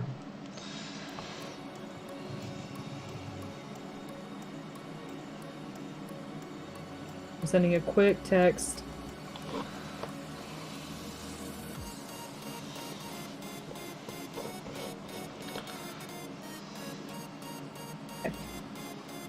Yeah, because I was talking about how I have a list of books and stuff that I want to get back into. Horror books. And yeah. Well, I'm Good Omens, because obviously. Okay. And I want to look into The Sandman. Okay. Yeah, that'd be fun. Yeah, I remember always... Yeah, I was never hearing about The Sandman, and I'm like, that looks pretty neat, but I never committed. You've never read it? You gotta read it. You need to. You've got to read it. You've got to read the graphic novels. You can't listen to the audiobook. I'm sorry. That that's the thing. That's the one where like I know I'm gonna have to sit down and Yeah. I'm gonna have to give it all my attention Yeah. because I want to see the art and I want to see how it was done. Yeah, yeah, yeah. You got to. It's beautiful in every way. Ah, so good. Yeah, yeah, yeah. You got to read it. I probably have them here. I'll bring them to school, and you can have mine, or well, read mine, and then bring them back when you're done. Yeah, like that's the thing. I'm not just gonna take them. We'll bring them back. It's so good. Oh man. Okay. It's so good. Man, it's good. It's one of these comics that changes the world. It's Really? yes. I mean, it's that good. It is. It's that good. It will change the way you view reality. It will make you a better person. Like your interactions with people. It's yes. It's almost like you know how like a Christmas Carol changed Christmas, like before Christmas Carol, Christmas, like people had to work on Christmas and it was like social commentary, and then after A Christmas Carol came really out, shook the system. right, it shook the system. Like I felt like Sandman shook my system as a teenager. It was like a defining piece of literature that made me who I am. I want to say they're actually doing like a Sandman series on Netflix. Like I want to say I think I Yes. saw Neil tweet something about it. Yes. And I want to look at the graphic novels before I jump into the series. Yeah. Which I hope that happens because I think all that talk happened before Disney Plus, and now that Sandman's basically, or now that AT&T has bought DC, and I don't know if they've sold DC to Discovery Network. I have no idea what's happening now, but I just feel like a lot of the DC properties are going to get the brakes slammed on them until some corporate somebody figures out what to do with them. Okay, I think I'm pretty much done with the brushwork on this, so I'm going to start whipping out my Micron. I'm feeling pretty good with my Gas and Fundi, but Microns are always just a little bit more control. And I like that they have the like little precision tips. Yep. So I feel like I can come in here and not mess this up. Another book I need to get into. There was this book that my friend recommended to me called House of Leaves. Never heard of it. It like, oh my gosh, it's another book where I could not listen to this on audiobook because it is so... How do I even describe this? I remember correctly, because I read a little bit of it and then put it down, just never picked it back up. This guy who dies, and this other guy is just kind of like going through his apartment, going through like papers, all this crazy stuff, and the book slowly just becomes more and more jumbled and wild because it's like a reflection of this dead guy's like deteriorating mental state. Wow. And it's just like a psychological trip. I mean, the book pages go from, being oriented pretty normally, like, suddenly the text will be upside down, or it'll just be like in a corner of a page, or there'll be like, pictures that just show up randomly, and it's... Really? So it's almost like a graphic novel, a little bit. I mean, that happens with some manga. Manga's so avant-garde when it comes to storytelling. I love it. Gemma was really good about like, hey Chad, you need to read this, and just I'd read it and be like, I was like, oh, that is so like courageous. So like when I draw stuff, when it comes to graphic novels, like I've always had just this corporate company man mentality, right? Here's your script, do it. You know what I mean? Don't question it. Don't try to sort of like make it anything other than exactly what it already is, right? There's really like a whole lot of room for experimentation. Exactly. And then I look at some of these manga where it's just like you can tell they had complete creative control. Because, and don't get me wrong, it doesn't really make sense storytelling wise. And I'm sort of a snob when it comes to storytelling. I mean, obviously, you've had me as an instructor. Like when you try to do a gutter and it's diagonal, I'm like, why is the gutter you know what I mean? Like, you know, and I'm just like jumping down your throat. Kind of like that one page where I had like the fish-eyed and the layout, and you're like, why? And I'm like, why not? Yeah. And I was just like, hey, you need to be able to tell me why. Why? But there's a lot of manga where it's like they do it, but it makes such a visual impact. Like, I'll have to show you. I'll have to see if Gemma will loan me her books. Because because visually it's so powerful. But I'm talking about like crazy stuff, like an entire blank page, and then something that's very gestalt, very like storytelling be damned. Just look at the design of the page. Does that make sense? It becomes more of like an art piece, rather than like a functional, big time kind of tool. Yes, big time. Yes, and honestly, I respect that.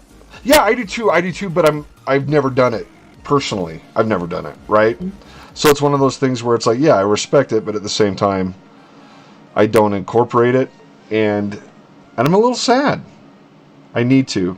Walter Simonson was also like I was going to say, like, if there's an American artist who sort of did things like that, Walter would probably be. I don't know if you've ever read like Starjammers or any of his graphic novels. He did some really brave stuff like that too. Probably the closest I've seen as far as like American. I still look at those Batwoman pages that you showed, with like those like insane panel layouts. Yes. But see, those are nuts. I know, and they're so beautiful, right? But there's still a part of me that says it affects the storytelling. Don't do it. That's how. Okay. Right. Like, obviously, if you can draw that good, do it. Right. That should be the reaction. But it should also give you insight into my horribly judgmental, art snobby brain, where it's like storytelling trumps everything. Storytelling trumps art. Now, anytime I turn in a page where like I'm trying to be experimental, and you're like, don't do that, I'm gonna be like, well, you're a snob. Here you go, Chad. Here's a dose of your own medicine. Yeah, you basically just gave me the ultimate, right, the ultimate out. Yeah. Everything. Yeah. Don't try it with Perry. That's all. Other Perry. Oh my God, no. Teacher Perry. I can't even imagine it. Yeah. Well, you're just a snob, Perry. Fine. Oh my gosh, can you imagine? He'd be like, okay, get out. Yeah, exactly. Yep. I don't know. I say that Perry actually was really supportive of my BFA. Oh my gosh. Perry, you would hate me so much if you knew what Perry required of me. This is getting really weird. How do we distinguish Teacher Perry? Should I call him Stewart? Professor Stewart? Yeah, that works. All right. So do you know what my BFA required of me for my sequential? Do you know how much work I had to do? Requirements? 4 pages just penciled and inked. That's it. I'm sorry, what? Yeah. So, one more time. 4 pages. I think I heard that clear. 4 pages penciled and inked. Oh, I did hear you clearly. Yes. Yep. How bad do you hate me now? No. Still control my grades for a semester, so I'm gonna keep my opinions to myself. Oh. I'll revisit this topic when I have my freedom. Okay.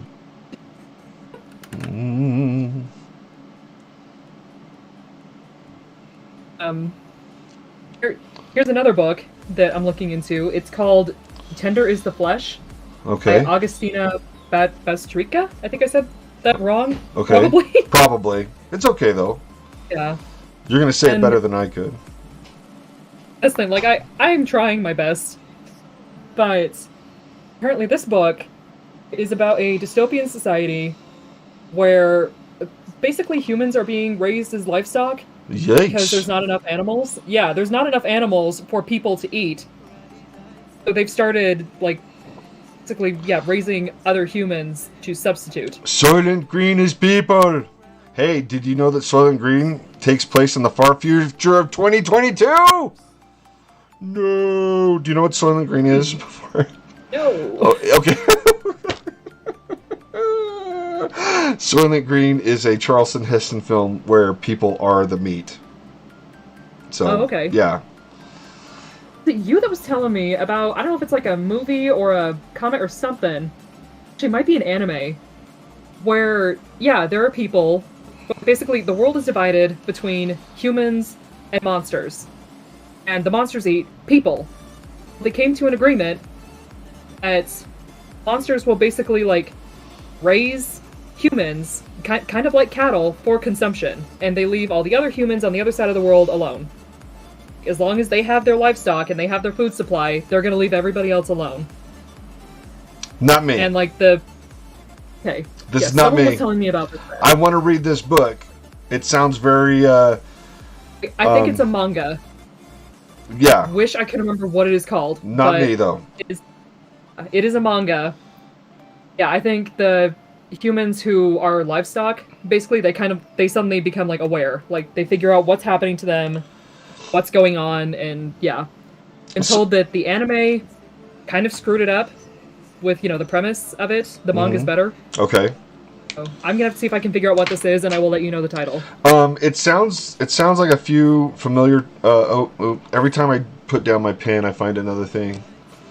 Now, Joy says I need to take pictures of the steps. What do you think? That's a pretty good picture of Harley. But I'm every time I put down my pen and I think I'm done, I find another thing that I need to finish. There's a vampire movie. Just like the art curse. There's very much a vampire movie that has that premise. I'm trying to remember the name of it, whether or not it was a full-blown movie or if it was just like part of an anthology. Daywatch. It was a film. Daywatch. Or Night Watch. And the director was, like, I want to say like a former Soviet bloc. So really, really crazy visuals, really crazy storyline. So there's that. And then it also sort of sounds like H.G. Wells' Time Machine, where it has the divisions between the Morlocks and the... Can't remember the other group. Sorry, old person brain.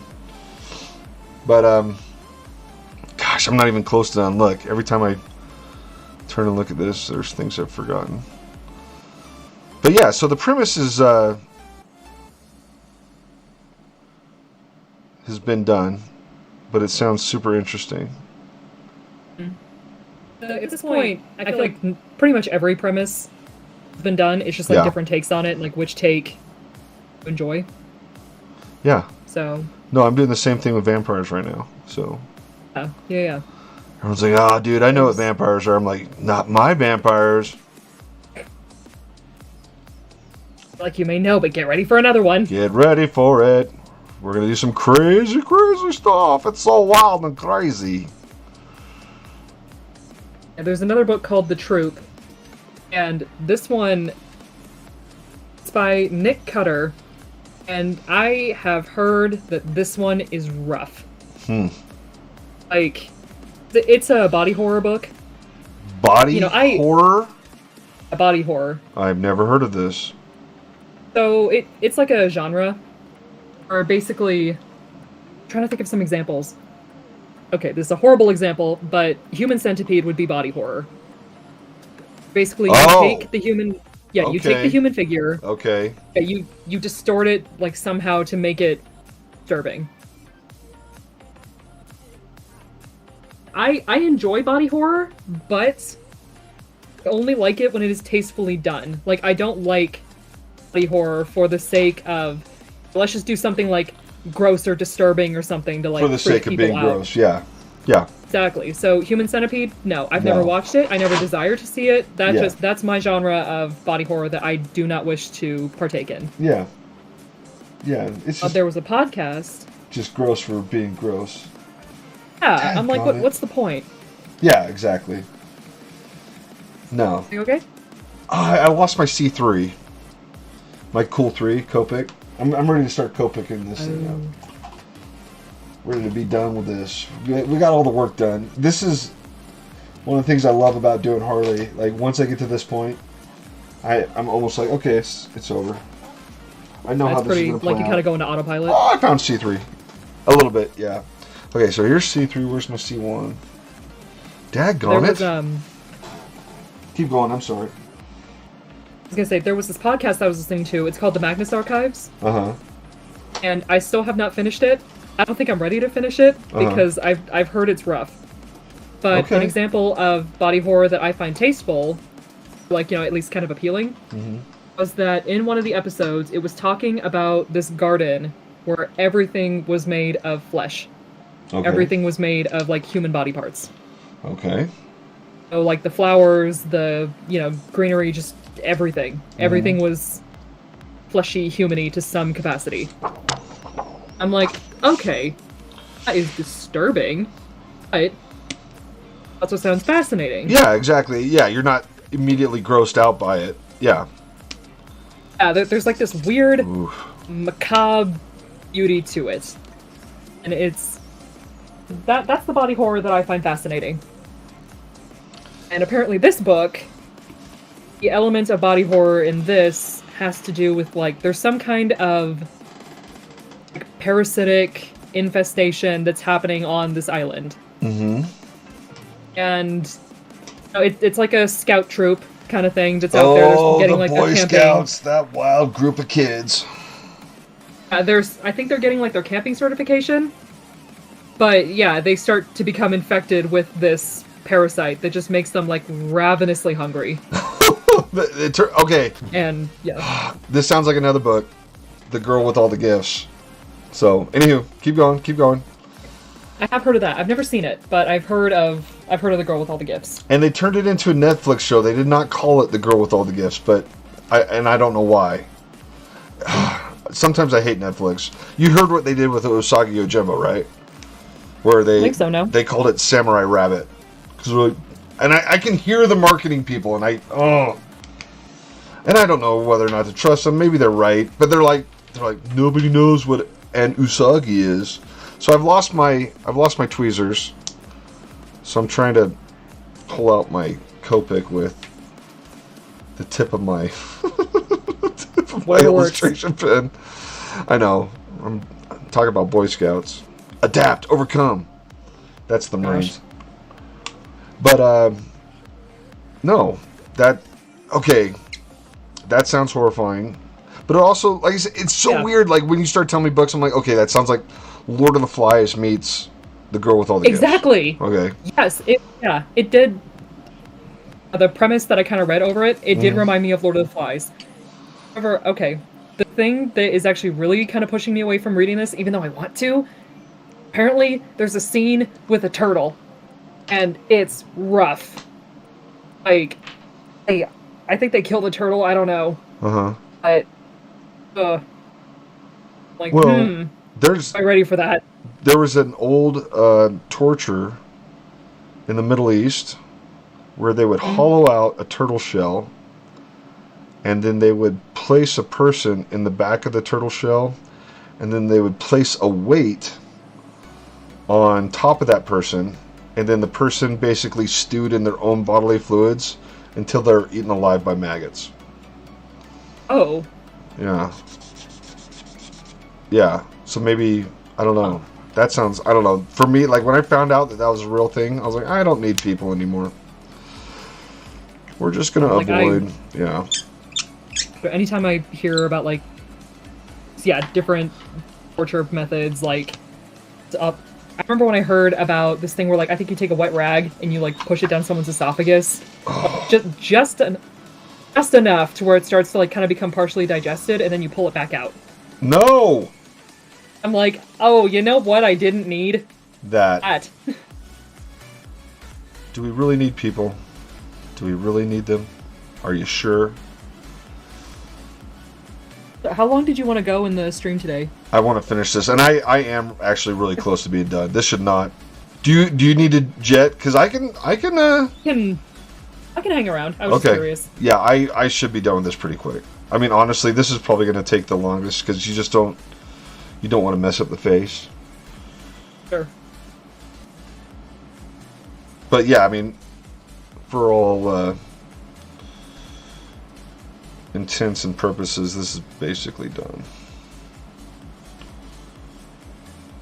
So those are the books I've been looking into. Just like some weird stuff. Horror stuff. See, it's so funny though that, and I have quite a few. I have a lot of Stephen King. I actually really enjoy Stephen King. I enjoy Stephen King's short stories more than I enjoy his novels. Matter of fact, there's been a few times where I get done with the Stephen King novel and I just want to throw it.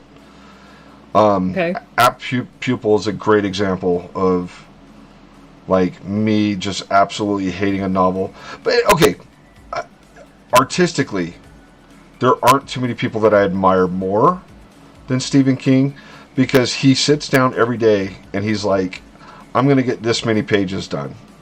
So as an artist, like, yeah, and then he does it, and that it makes him extremely prolific as a writer. And because I'm someone who does enjoy his writing, I think that's awesome. And I think the discipline behind it is awesome. But then there's a few times where I'm like, you know what? That ending was so bad. And there's a few books where he pulls it off fine. You know, The Shining, I felt had a great ending. Carrie, but boy, Apt Pupil, I was like, man, that is an M. Night Shyamalan, really horrible ending. Like, and when I say M. Night Shyamalan, I'm not talking about like good M. Night Shyamalan, like The Sixth Sense. I'm like bad M. Night Shyamalan, The Happening, like that bad. Have you ever seen The Happening? Oh. That's the one with the plant, right? Yeah. Like the plants rebelling. Yeah. So horribly, stupidly bad done. Yeah, Apt Pupil had an ending like that. I forgot to switch this to see if this even looks good switched. Should we switch it to see? I mean, it's too late now. It's inked. I was going to say, I think it's too late, so just commit. No, we're going to do it. Oh. Okay. Oh. Ah. It's okay. Daggone it. There's a few things. There's a few things, but for the most part, it's okay. It's not fatal. There's nothing in it where I'm like, okay, this is not going to the client. So. I mean, was Misery a Stephen King book? Yes, and that was a great one. Okay. That was a great one. Yes. Misery was Stephen King. Because every time I hear you say cock-a-doodie, yeah, I'm like, wait a minute. That was my mom. Oh, my mom. That's how she would swear when I was a kid. She wouldn't say the swear word. She'd. Yep. It's like, I'm pretty sure I know what that's from. Yep. Kathy Bates. Which, man, she was great in that movie. Perfect for that movie. Fantastic. Such a good actress. Have you seen The Village? Just going back to, like, Shyamalan movies? Yeah. It was okay. What did you think of that one? It was okay. In my opinion, Shyamalan, and I haven't seen all of his films. I haven't seen Old, so I don't know. I have. What did you think? Nothing. It was okay. The dialogue was really rough. Okay. Like, yeah, the dialogue was kind of rough to listen to. Some of the visuals, like, do you care if, like, I spoil part of it? Or? Well, I don't care. Go ahead. You have my permission to spoil. It's been out for a minute now, so, like, if someone hasn't seen it, then whatever. Chances are they're not going to see it, yeah. Like, there was this one part... Have you ever, like, seen a scene in a movie, and you're like, man, I bet when they were talking about that in, like, the writing room or whatever, they're like, this is going to be a great scene, but then you see it in execution, and it's like, what? Horribly comical, yeah. Yeah, so... Okay, one of the characters in this movie, you know, she's talking about how she has, like, a calcium deficiency. So, you know, she's freaking out about that and, like, about her bones. Well, you know, of course, they're all aging on this beach. Uh-huh. And she just gets, like, worse and worse. Like, it gets to the point where I guess her bones are so like messed up or something. She like can't stand up straight, and she's like, she's just freaking out. But at one point, she gets trapped in like this small like kind of cave area, and like her bones are just breaking left and right. She starts like thrashing around, and she just ends up like this really broken, like jumbled mess. And I'm like, that had to be what like it was stupid. Frankly, I thought it was stupid. I'm like, I see what you're trying to accomplish. I feel like you were really proud of this idea when you were in the room. You know, it's like, let's just have, this, twisted, broken looking lady, and it'll just be like, this really graphic scene. And I'm like, no, really wasn't. Yeah. Kind of missed the mark with that one. And here's the other thing that really bugs me. That's Mr. Glass. That's the whole premise behind Unbreakable.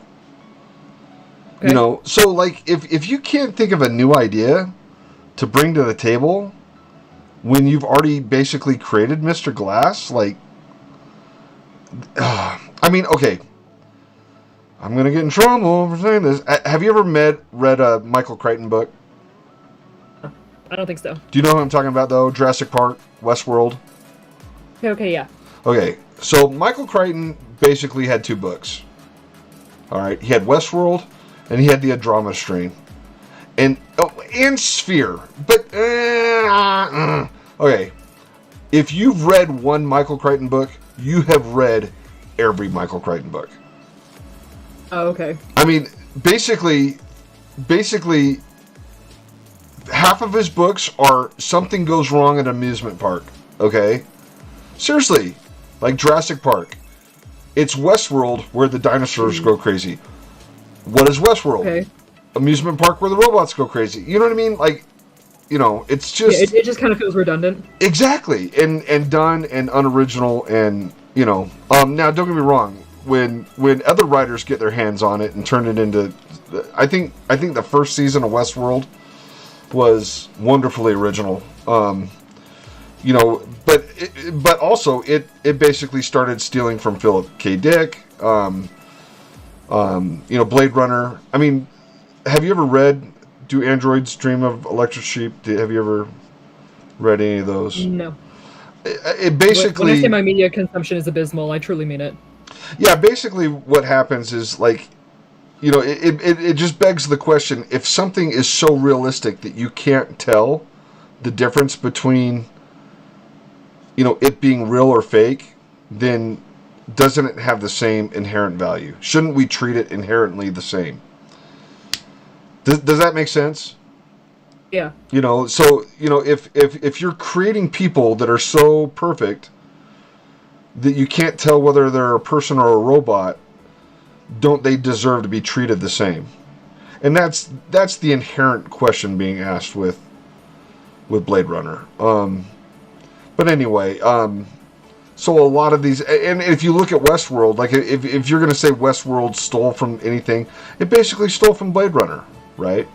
But it's just a different, it's a different telling of the same story, and it's a little bit more amusing or whatever,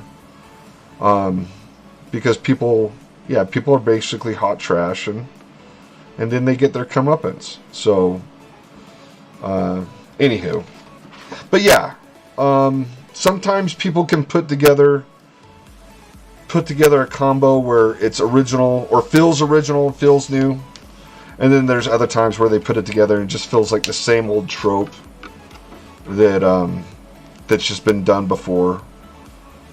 So, anywho, I'm so rusty, Perry. So normally, like when I'm in the zone, I could do this. I could do something like this in 30 minutes, 40 minutes. But I'm so out of practice that it's taking me forever.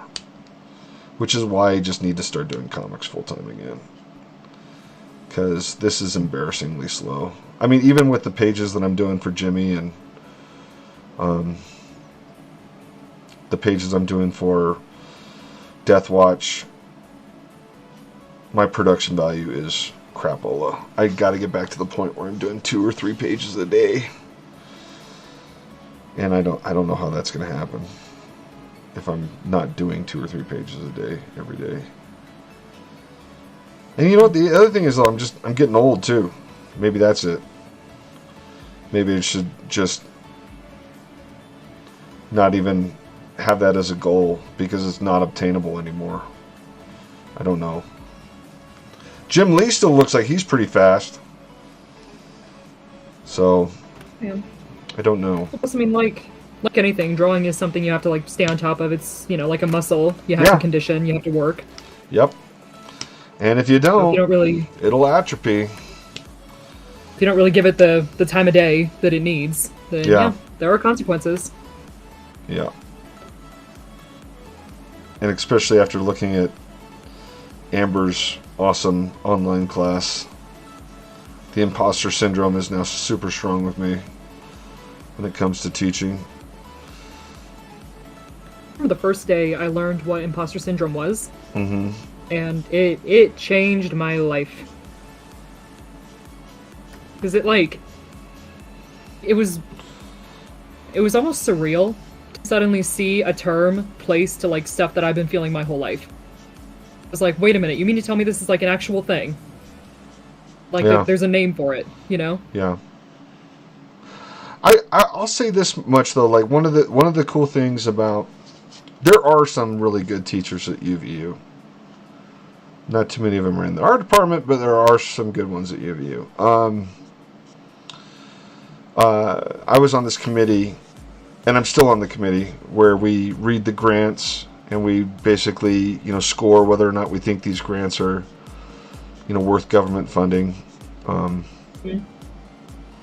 I just remember walking into this, and I should also preface this with, these are scientific grants. These are people who are trying to cure cancer, trying to think of like immunotherapies, trying to solve climate change. Okay, you know what I mean? I'm sitting there reading these grants. I'm like, we need to fund all of these because this is, the research that they're doing. That's what they're trying to accomplish. They're trying to do things like early cancer detection using lasers and don't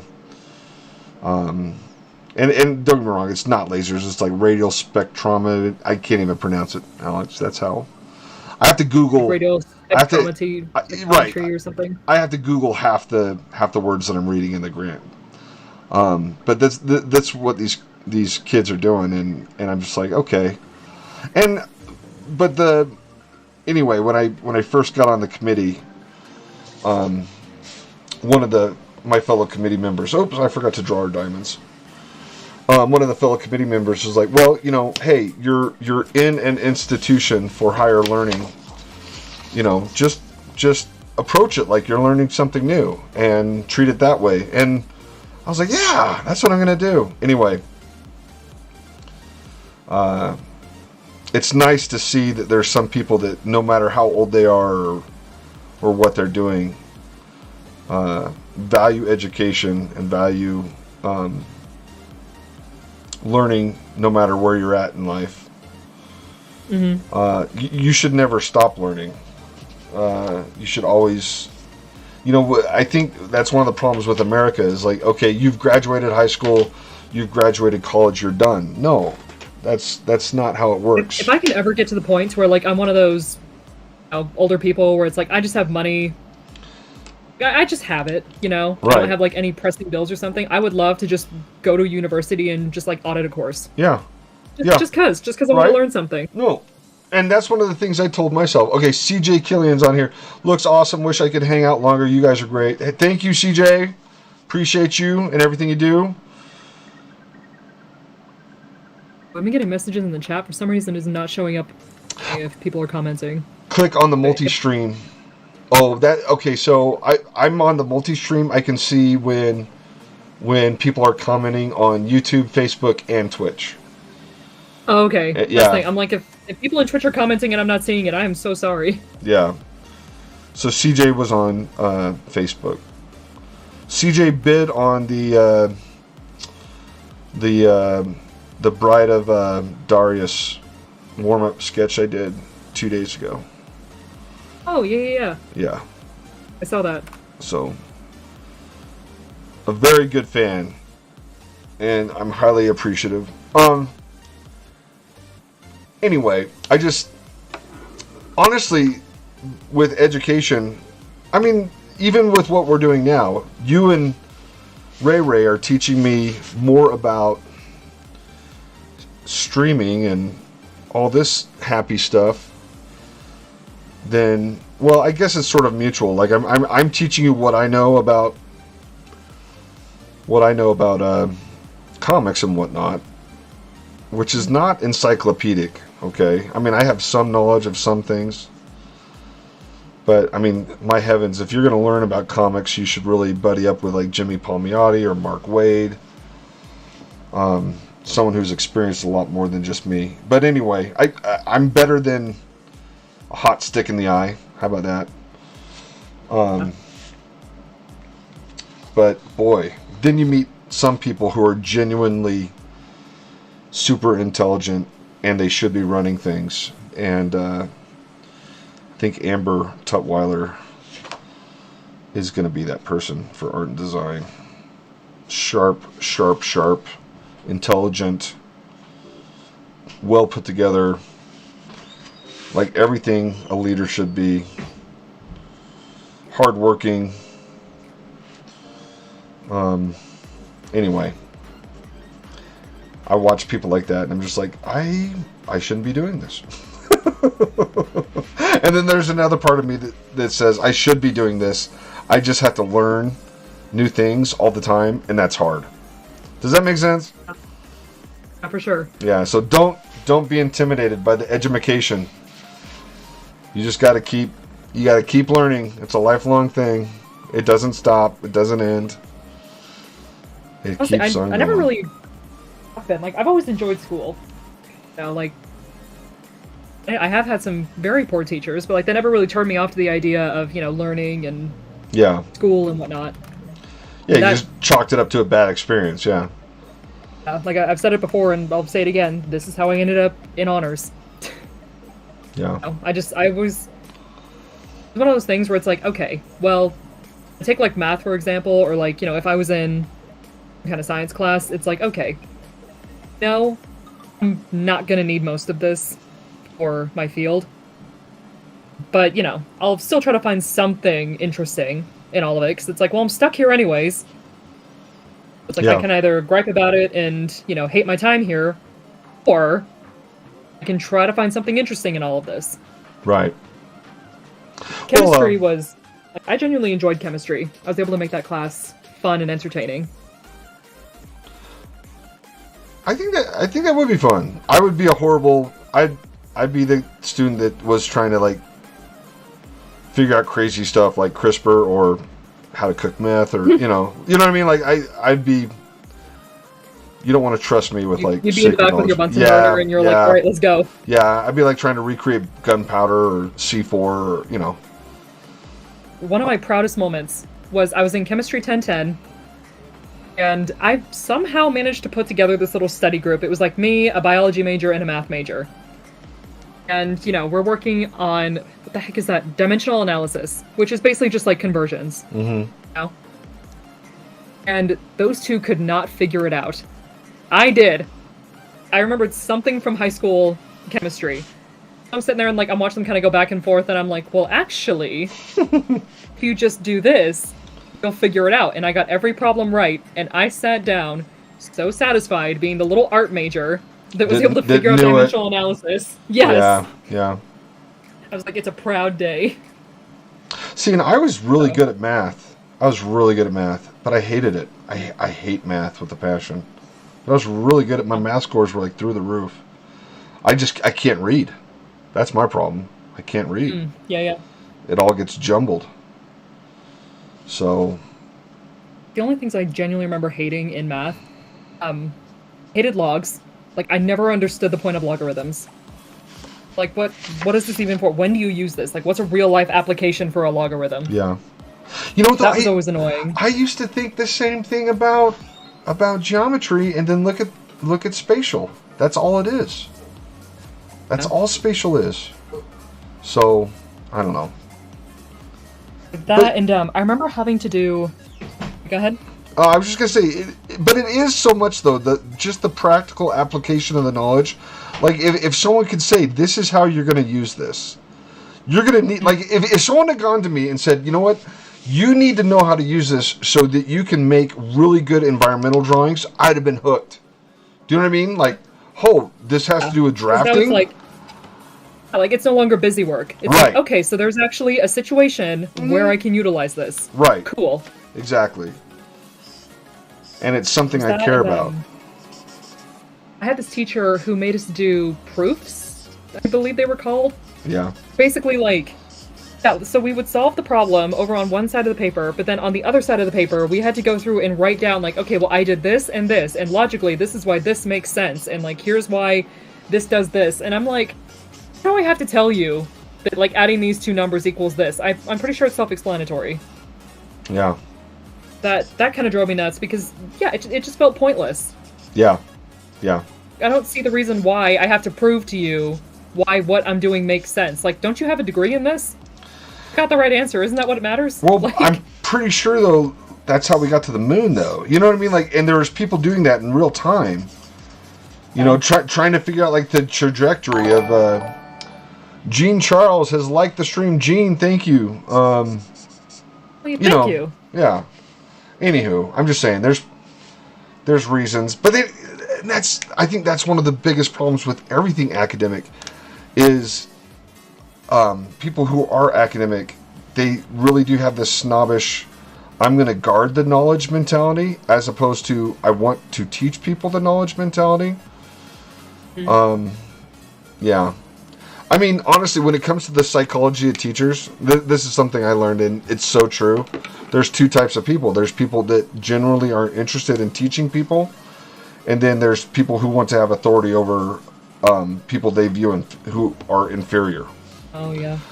So either you're going to, your experience with education, you're either going to have people who are the awesomest teachers you've ever had because they want to help you learn, and then you're going to have people that really enjoy giving you an F or whatever else they can lord over you. And way too many of those people make it in the system, and it drives me nuts. Your drawings start to, yeah. It's gonna let you know that, like, we couldn't really see what you were doing, but it's all good now. Okay, yeah. So we're almost done. I mean, at this point, I'm literally just I'm gonna come in here and I'm gonna lay in. Oh, what the heck? I got some gunky in the front cover. Oh, there it is. How did I do that? Got some ink on my fingers and now it's transferred. Let me see if I can nuke it with a kneaded eraser here real quick. Oh, good. It lifted out. Nice. Yeah, you gotta be careful. You're drawing surfaces, transferring inks. I don't know how it just doesn't look professional when you do that. Okay, but yeah. No, I agree with you. Like, I would speak, like, if I lived forever, what would I do? I would speak every language. I'd play every instrument. I love school. I loved being in college. There was one point where I just felt like I needed to be done. I needed to get out in the world. And I needed to go do what because, like, when I went to college, I didn't think I was going to be an artist. I was going to, go do something that made money and paid the bills. And then I took a class from Perry, and Perry's like, yeah, you're going to not be I think I was going to do, like, political science and then go on to law school. Wow. Right? Can you imagine Chad the lawyer? Wow. Chad the ambulance chaser. I have a feeling you'd be the kind of person just to yell out objection just to throw, like, the other person off. And like, what's the objection? It's like, nothing. I just want to throw you off your game. Stay sharp. You know what's funny? My cousin Robbie, before he passed away, he was a Metro cop, and he turned into a lawyer, and he basically represented all the Las Vegas Metropolitan Police Department. So, like, if cops ever needed a lawyer, like, for example, there's one time a cop got in trouble because he was selling puppies, and it's illegal. I know Chad Harden, attorney at law, right? How ridiculous does that sound?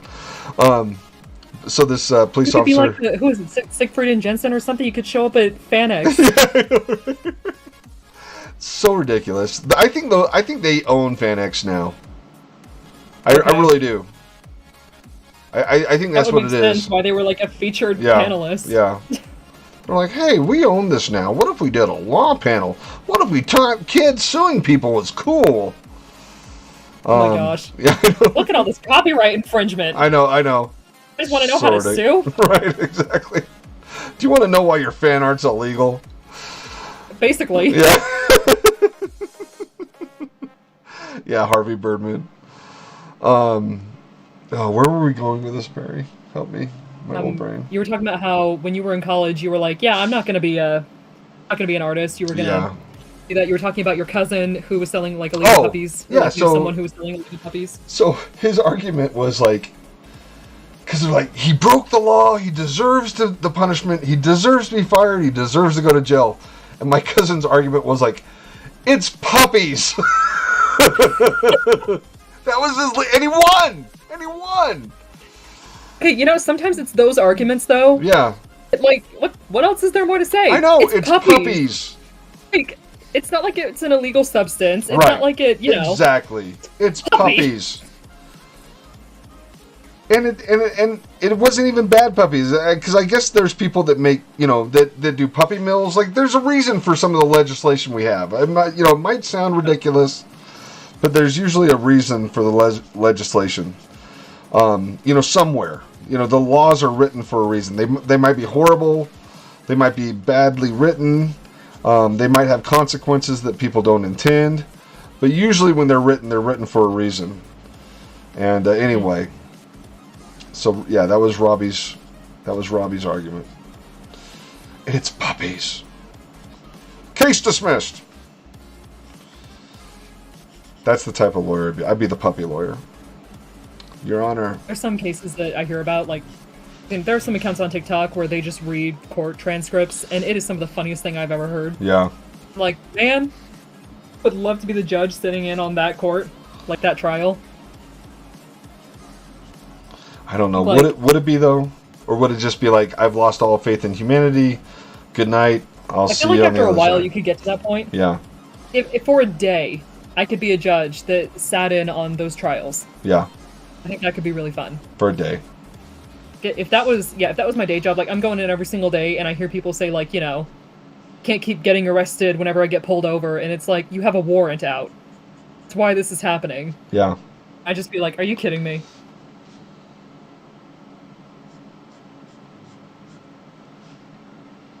I got a friend who was a judge. I couldn't do it. He's an Idaho judge. Yeah, that's a whole other genre. Yeah. I feel like I never heard anything about Idaho, and now all of a sudden I'm hearing a bunch of stuff about Idaho. And I'm like, what is going on in Idaho? Well, Idaho is the fastest growing state in the nation. Okay, maybe that's why. Yeah. It's all the people leaving California and Washington and then going to Idaho because they think that moving to another state will solve all their problems. And it's like I saw a couple TikToks where they were like, if you were to split the country in half and it was the West versus the East, then like the East would win, and then someone from the West would be like, excuse me, have you seen Idaho? Yeah. Oh, you would not. Yeah. Yeah.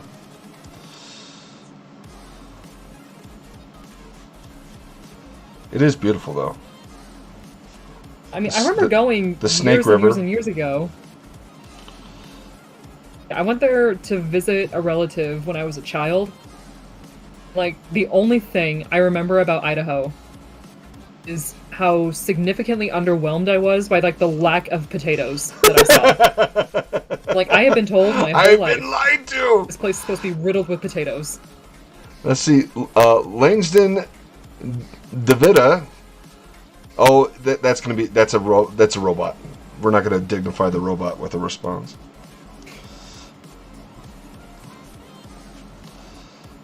Stupid robots. Yeah. It's like, I was promised potatoes. Where are these potatoes? Where are they? I see none. I've been all over the state. Yeah. I'm like, I have been here 10 minutes and have yet to see a single potato. And I have been told that this place is supposed to be full of them. And the big ones. Yeah. Them big ol' Idaho potatoes. Yeah. I'm like, Yeah, they're not supposed to be small potatoes. So I felt like I was lied to. That's funny. That's How old were you by just out of morbid curiosity?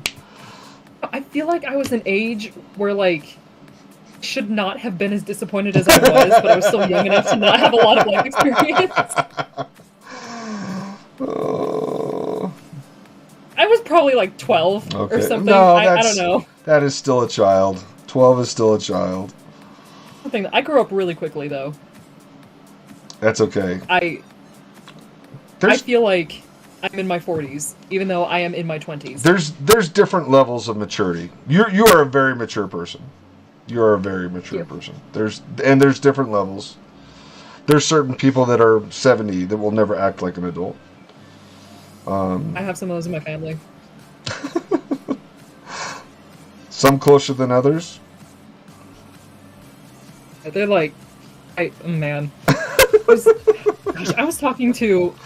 Okay, it's a thing because I always get into these random conversations about my family members. I was talking to a friend of mine, and like, do you know the like fallen angel painting? Has like Lucifer, and he's got like the tear down his face, and it's like it's really dramatic and edgy. And who painted it? Talking about? Is it like an old one? Yeah, it looks like. Don't know if Michelangelo painted it, but it looks like Michelangelo could have painted it. Okay. Yeah, I think I know which one you're talking about. Yes. I'm going to say yes. So I was talking about getting that tattooed on my arm. Like, I feel like it would look really good on, like, the tricep. Mm-hmm. And, you know, my friend was like, okay, that's super cool. Like, just out of curiosity, like, you know, how do you think your family would respond to you having, like, a straight-up Lucifer tattoo on your arm? Like, here's the thing. Yeah. I don't think they would know what it is. I'm not kidding. Just so funny because I explained it to my friend. I'm like, here's the thing. My family likes to cosplay as like bourgeois and cultured. Not. No. That's like, funny. Yeah, they kind I of hope have. your family's not watching this right now. If they are, then like I don't really talk to them anyway. So like, what are they gonna do? Yeah, this is all people on like my mother's side. I feel like they kind of have this like this attitude about them of like, oh, yeah, I'm cultured, I'm prestigious, I go to Europe every year. It's like I could show them a painting and they're like, I don't know what that is, and I'm like, you are a fraud. Yeah. Or not culture.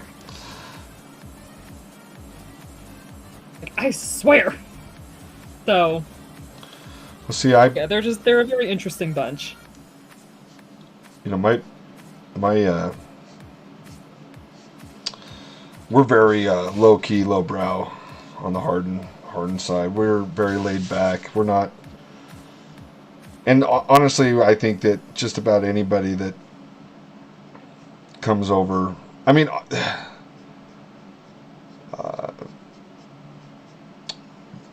if you've read too many books, you're not going to fit in. I mean, I'll just say it that way. I think that's probably the... Yeah. It's more about like how hard in the Harden family. It's more about how hard you work as opposed to like like how much work did you get done that day. I think that's like the bigger measuring metric of what Harden's value or whatnot. My family's more about like money, just straight up money. Money. And again, I'm not talking about my dad's side. I'm talking about my mom's side. It's more like, I feel like it's always been, how much money do you have? Do you have the nicest like iPhone, or do you have the nicest like whatever? It's kind of like this weird like, I was gonna say like class battle, almost. That's so silly like, though, because like iPhones are instantly obsolete. You know what I mean? Like if you're gonna build your Steam off of an iPhone, ugh. I mean, really? I mean, they certainly had their accomplishments and whatnot. I mean, one of my uncles, he had like a whole dental practice that he ran in Nevada for I don't even know how long. It's like, there are definitely those who have accomplished things, and I'm like, okay, cool, good for you. And there's a bunch of others that are just kind of like, I feel like they don't do anything. They kind of walk around like they own the world. I'm like, you didn't earn this.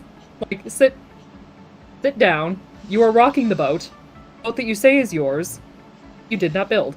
Wow. Someone else built it. Yeah, my grandpa, my 90, I talk about grandpa all the time. He basically grew up in a tent in Texas. Had a dirt floor. Picked cotton. You talk about poor and desolate. So we're not pretentious at all. And I say we like I did that. I didn't do that. Gosh, I was in a podcast yesterday. Oh my heck. I almost started bawling during the podcast.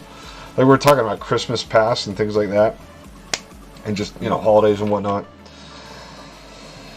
And I was basically telling the world about how, like, I was just this horrible child who would, find my Christmas presents and unwrap them. And I knew what I was getting. And, that we're not using that C5. That C5 is dead. We got to find another C5.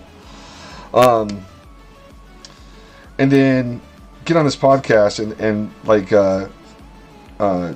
John Hebert was basically talking about how his mother died at an extremely young age, and like how like everything they did was to honor her, and then who else? Jamie Corker was talking about how they were homeless, and I'm like going, oh my god, So I'm sitting here like on this podcast just making an absolute fool out of myself. Talking about how spoiled I was growing up, and here are my friends that just had these harrowing experiences. I'm not kidding you when I said I was like literally trying not to break into tears listening to their stories about growing up, because they sounded horrific. They sounded like something they survived and not what childhood should be.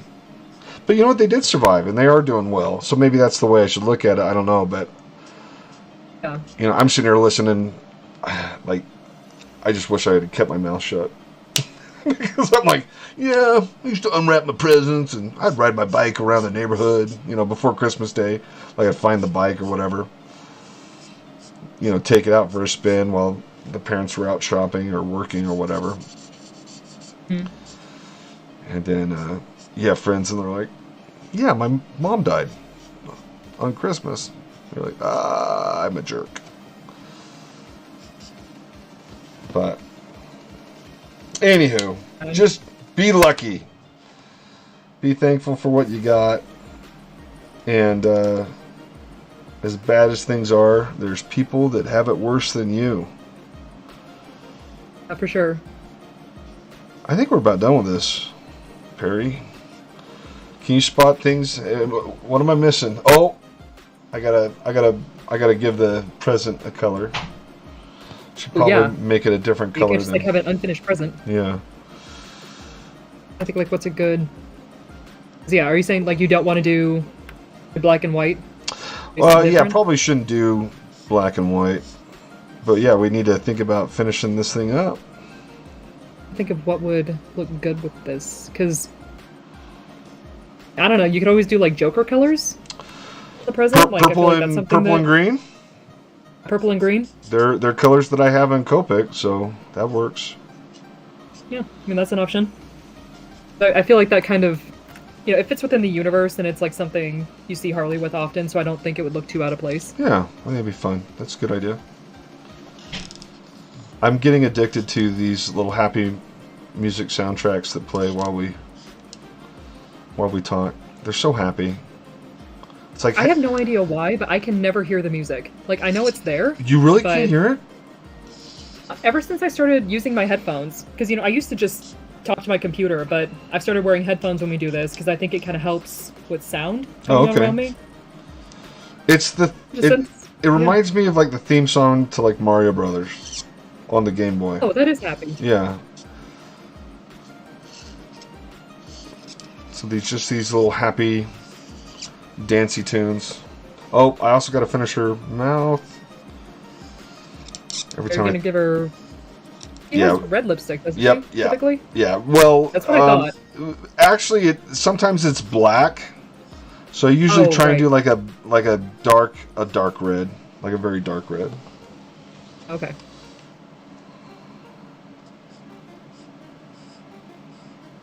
I mean, I cannot wait for the new Batman movie to come out. Really? Because it's gonna have Riddler in it. And Yeah. I love Riddler. I love Riddler too. I think it's going to be a steaming pile of poo, but I will wait until I see it before I never declare said my it a hopes steaming were pile. high. Yeah. I said I was excited. Because, yeah, I don't know why, but I feel like I rarely see, like, good Riddler stuff. Yeah. It'll be nice to have a villain other than Joker, right? I mean, you talk about, like, played out, cliche tropes. It's like, oh, okay, cool. Yeah, crazy clown man. Sweet. But where's that, like, really smart narcissist? Where's he at? Right. It does puzzles.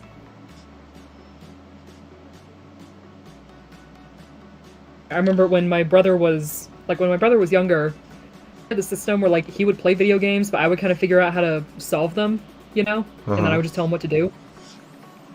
He used to play, like, the Arkham Asylum games, and there was some other Arkham game that he played, and I remember Riddler's level, and I'm like, well, this is pretty cool. Yeah. I want to say he had people, like, over acid or something. I don't know. I'm like, sweet. Good for you, Puzzle Man. The Riddler, dig this thing you have going. The Riddler was a lot of fun in Batman 66, the television show. I mean, it was very campy and cheesy, but I always enjoyed it because I was 4, and it was awesome. Everything's awesome when you're 4. You notice that? This is like my favorite. You're less jaded. Yeah. Pre-divorce time for me. Oh, I'm sorry. Like, it's all good. I was 6 when my parents were like, "Yeah, I'm done." Maybe it's a good thing though. People who don't want to be around each other should not be around each other. I mean, I've thought about it, in all of my years of growing up. Like, if I could go back and change things, would I? And honestly, I wouldn't. Yeah. I look at where I'm at now, and because who knows what I would have been, had they stayed together. I mean, I would have grown up in Texas. Who knows how that would have turned out? Texas. So. I guess it depends on which part of Texas. Like, I really enjoy Austin. I was in Copper's Cove. And I was in Copper's Cove, which is like right next to Fort Hood. Yeah. There's some beautiful parts of Texas. I actually really enjoyed El Paso, which is ironic. But there's all my family's from Texas, and a lot of Texas is dirt and sagebrush, and that's it. Voodoo Kick in the comments said, "Me from Texas." Yeah. Looks left, looks right. Yeah. Yeah. Yeah. Which, I mean, it was funny because I actually was out in Texas in September visiting my grandmother. This was right when, all the stuff was passed about, like, the abortion laws and whatnot in Texas. And, like, I'm sitting there, and my friends are like, "Oh, like, I can't believe this," and whatnot. And I'm sitting there, I'm like, have you been to Texas? Yeah, wow, all this crazy stuff in Texas. I'm sitting in Texas. Yeah. I don't hate Texas. I always enjoyed time there. I may not necessarily, like, agree with some of the stuff they got going on, but I definitely have fond memories of the different Texas areas that I visited. Yeah. Well, and that's the other thing you have to remember is that people aren't necessarily the state they're from. You know what I mean? Like, yeah. Here's the other thing. I've honestly thought about retiring in Austin. I think that'd be like an awesome place to live. Yeah. I can't afford it now, so I don't think about it anymore. But like years back, like if I had to go to Austin, Austin's awesome. It's very arty. Anywho, I loved San Antonio too. San Antonio was dope. I love San Antonio. So it just depends. But no, gosh, where was I? Anyway, there's some small towns where it's just like Cedar City, Utah, where it's like I don't need this in my life. So it just depends. Here now. to say this because, yeah, Voodoo Kick, if you're in Texas, then you're going to know what I'm talking about. There are some things, every time I go to Texas, I have to get them. One of those is kolaches. Because I love kolaches. What is kolache? So, a kolache... Yeah, Voodoo Kick is like, yes! Okay. So, basically, there's like this little place, it's called like the Little Czech Bakery. And can't even remember like what it's near. I want to say it's near Waco, but I don't know. Basically like a sausage that is baked into like a really soft, fluffy roll. It's like if a pig in a blanket had a cooler, older cousin that didn't let them hang out in the room. Yes. Huh. So it's like a really fluffy, soft roll with like a, sausage in it, and it can have like, jalapenos, it can have cheese. Sometimes they do like a, oh my gosh, what the heck is that sausage that's from New Orleans? And I think it has like rice in it. Something. Do you know what I'm talking about? I have no idea. No. If you know what this is, help me out, because for some reason I'm spacing. I want to say, yeah, it's some kind of like Louisiana, like New Orleans sausage or something, and I want to say it is made with rice, and sometimes that is into a kolache. I'm talking about this, like, certain kind of sausage from Louisiana. Andouille. I think that's what it is. Wow. Yeah, I love kolaches. And there's another place in Texas, and it actually a chain. It's called Taco Cabana, and I love their tortillas. I don't know why, but it has been so hard for me to find a really good tortilla in Utah. Another thing is that I cannot find a single place that just serves a simple breakfast taco. Because if you go to Taco Cabana, you can just get like an egg bacon taco, really like nice fluffy tortillas. Wonderful. I'm so hungry right now. Okay, yeah, Voodoo Kick, I'm jealous. I'm so hungry right now. Listen to all this. I was hungry when we started. I need like one last color. I found it. Voodoo Kick, I'm so jealous. But I cannot find any place like that here in Utah. And it drives me nuts. Because I will wake up and it's like, what do I have to do to get a simple bacon and egg taco? Like, I have to make it. That's what I have to do. So my buddy Raymond Terrazas in San Antonio, he took me to a place that did breakfast tacos. Yeah. Mm-hmm. No, we don't have anything like that here. Yeah, and it drives me nuts. I think we're done. Nice. Yay, Harley. Let's see, I used to be the chill spot after I would go to gaming tournaments with friends, just lick our wounds if we lost, or celebrate if we won, and veg out and munch on sizzler platters. Yeah. Oh. It's amazing how many memories are tied to like good food. Alright, it's already signed, so I don't think I'm going to sign it again. There is our classic Harley Christmas sketch with Joker package. Oh, I can't... Perry, if I ever forget to close that stupid stuff down again, you have my permission to kick me in the teeth the next time you see me. What stuff? Just like when I do, when I do this and then I forget to turn it down, so it's just not taking up real estate. But I think we're finished. I'm gonna put just a little bit of white highlights just on some areas real quick. You do that. I'm gonna shout out 2 more Texas things that I miss. Okay. Bluebell ice cream, and I sometimes do miss Whataburger. You know what? Do you miss Whataburger or do you miss the sides from Whataburger? I just miss the fact that like I could get contenders and they would give me toast. I don't know what it is about receiving toast with chicken. Texas toast is a real thing. I was like, man, can I get more toast? Like, I know it's just bread. It's so good, though. There's something about it. Voodoo Kick says, Whataburger was my first job as a teenager. Oh! And I just got a call out that their toast and buns are swimming in garlic butter. Nice. There's the secret, folks. Butter. Garlic butter. I think we're done. I'm going to stop messing with this. We're in a good spot. It looks good. It's a nice Harley. Anywho. And it's time. We've talked about food way too much. It's time to go eat something. I'm going to go spend time with my family. I haven't eaten all day. So. Yeah. So go. Go find the closest thing to a good breakfast taco as you can, Barry, and we'll sign off for today. Thank you, everyone, for joining us. Thank you for participating and watching. I will be back later tonight to do the last one, but I need to contact the vendor on this, and they need to tell me which last drawing they want. And then after that, we're going to sign off for the holidays for a while, take a break.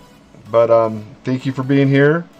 Thank you for joining in. I hope you enjoyed it, had a good time. And we'll see you next time. Anything you want to say, Perry, before we're out of here? Really, just, be safe, enjoy those holidays. Yeah. Like good stuff. Seriously, there's supposed to be like one of the biggest storms coming right now. So if you are in the Utah Valley, I'm not gonna think about that. Yeah, Perry, go get some food. Stock up, maybe buy like a week's worth. Get you some ramen. Get ready for hibernation. Yeah. And that's it, everybody. Thank you so much. We'll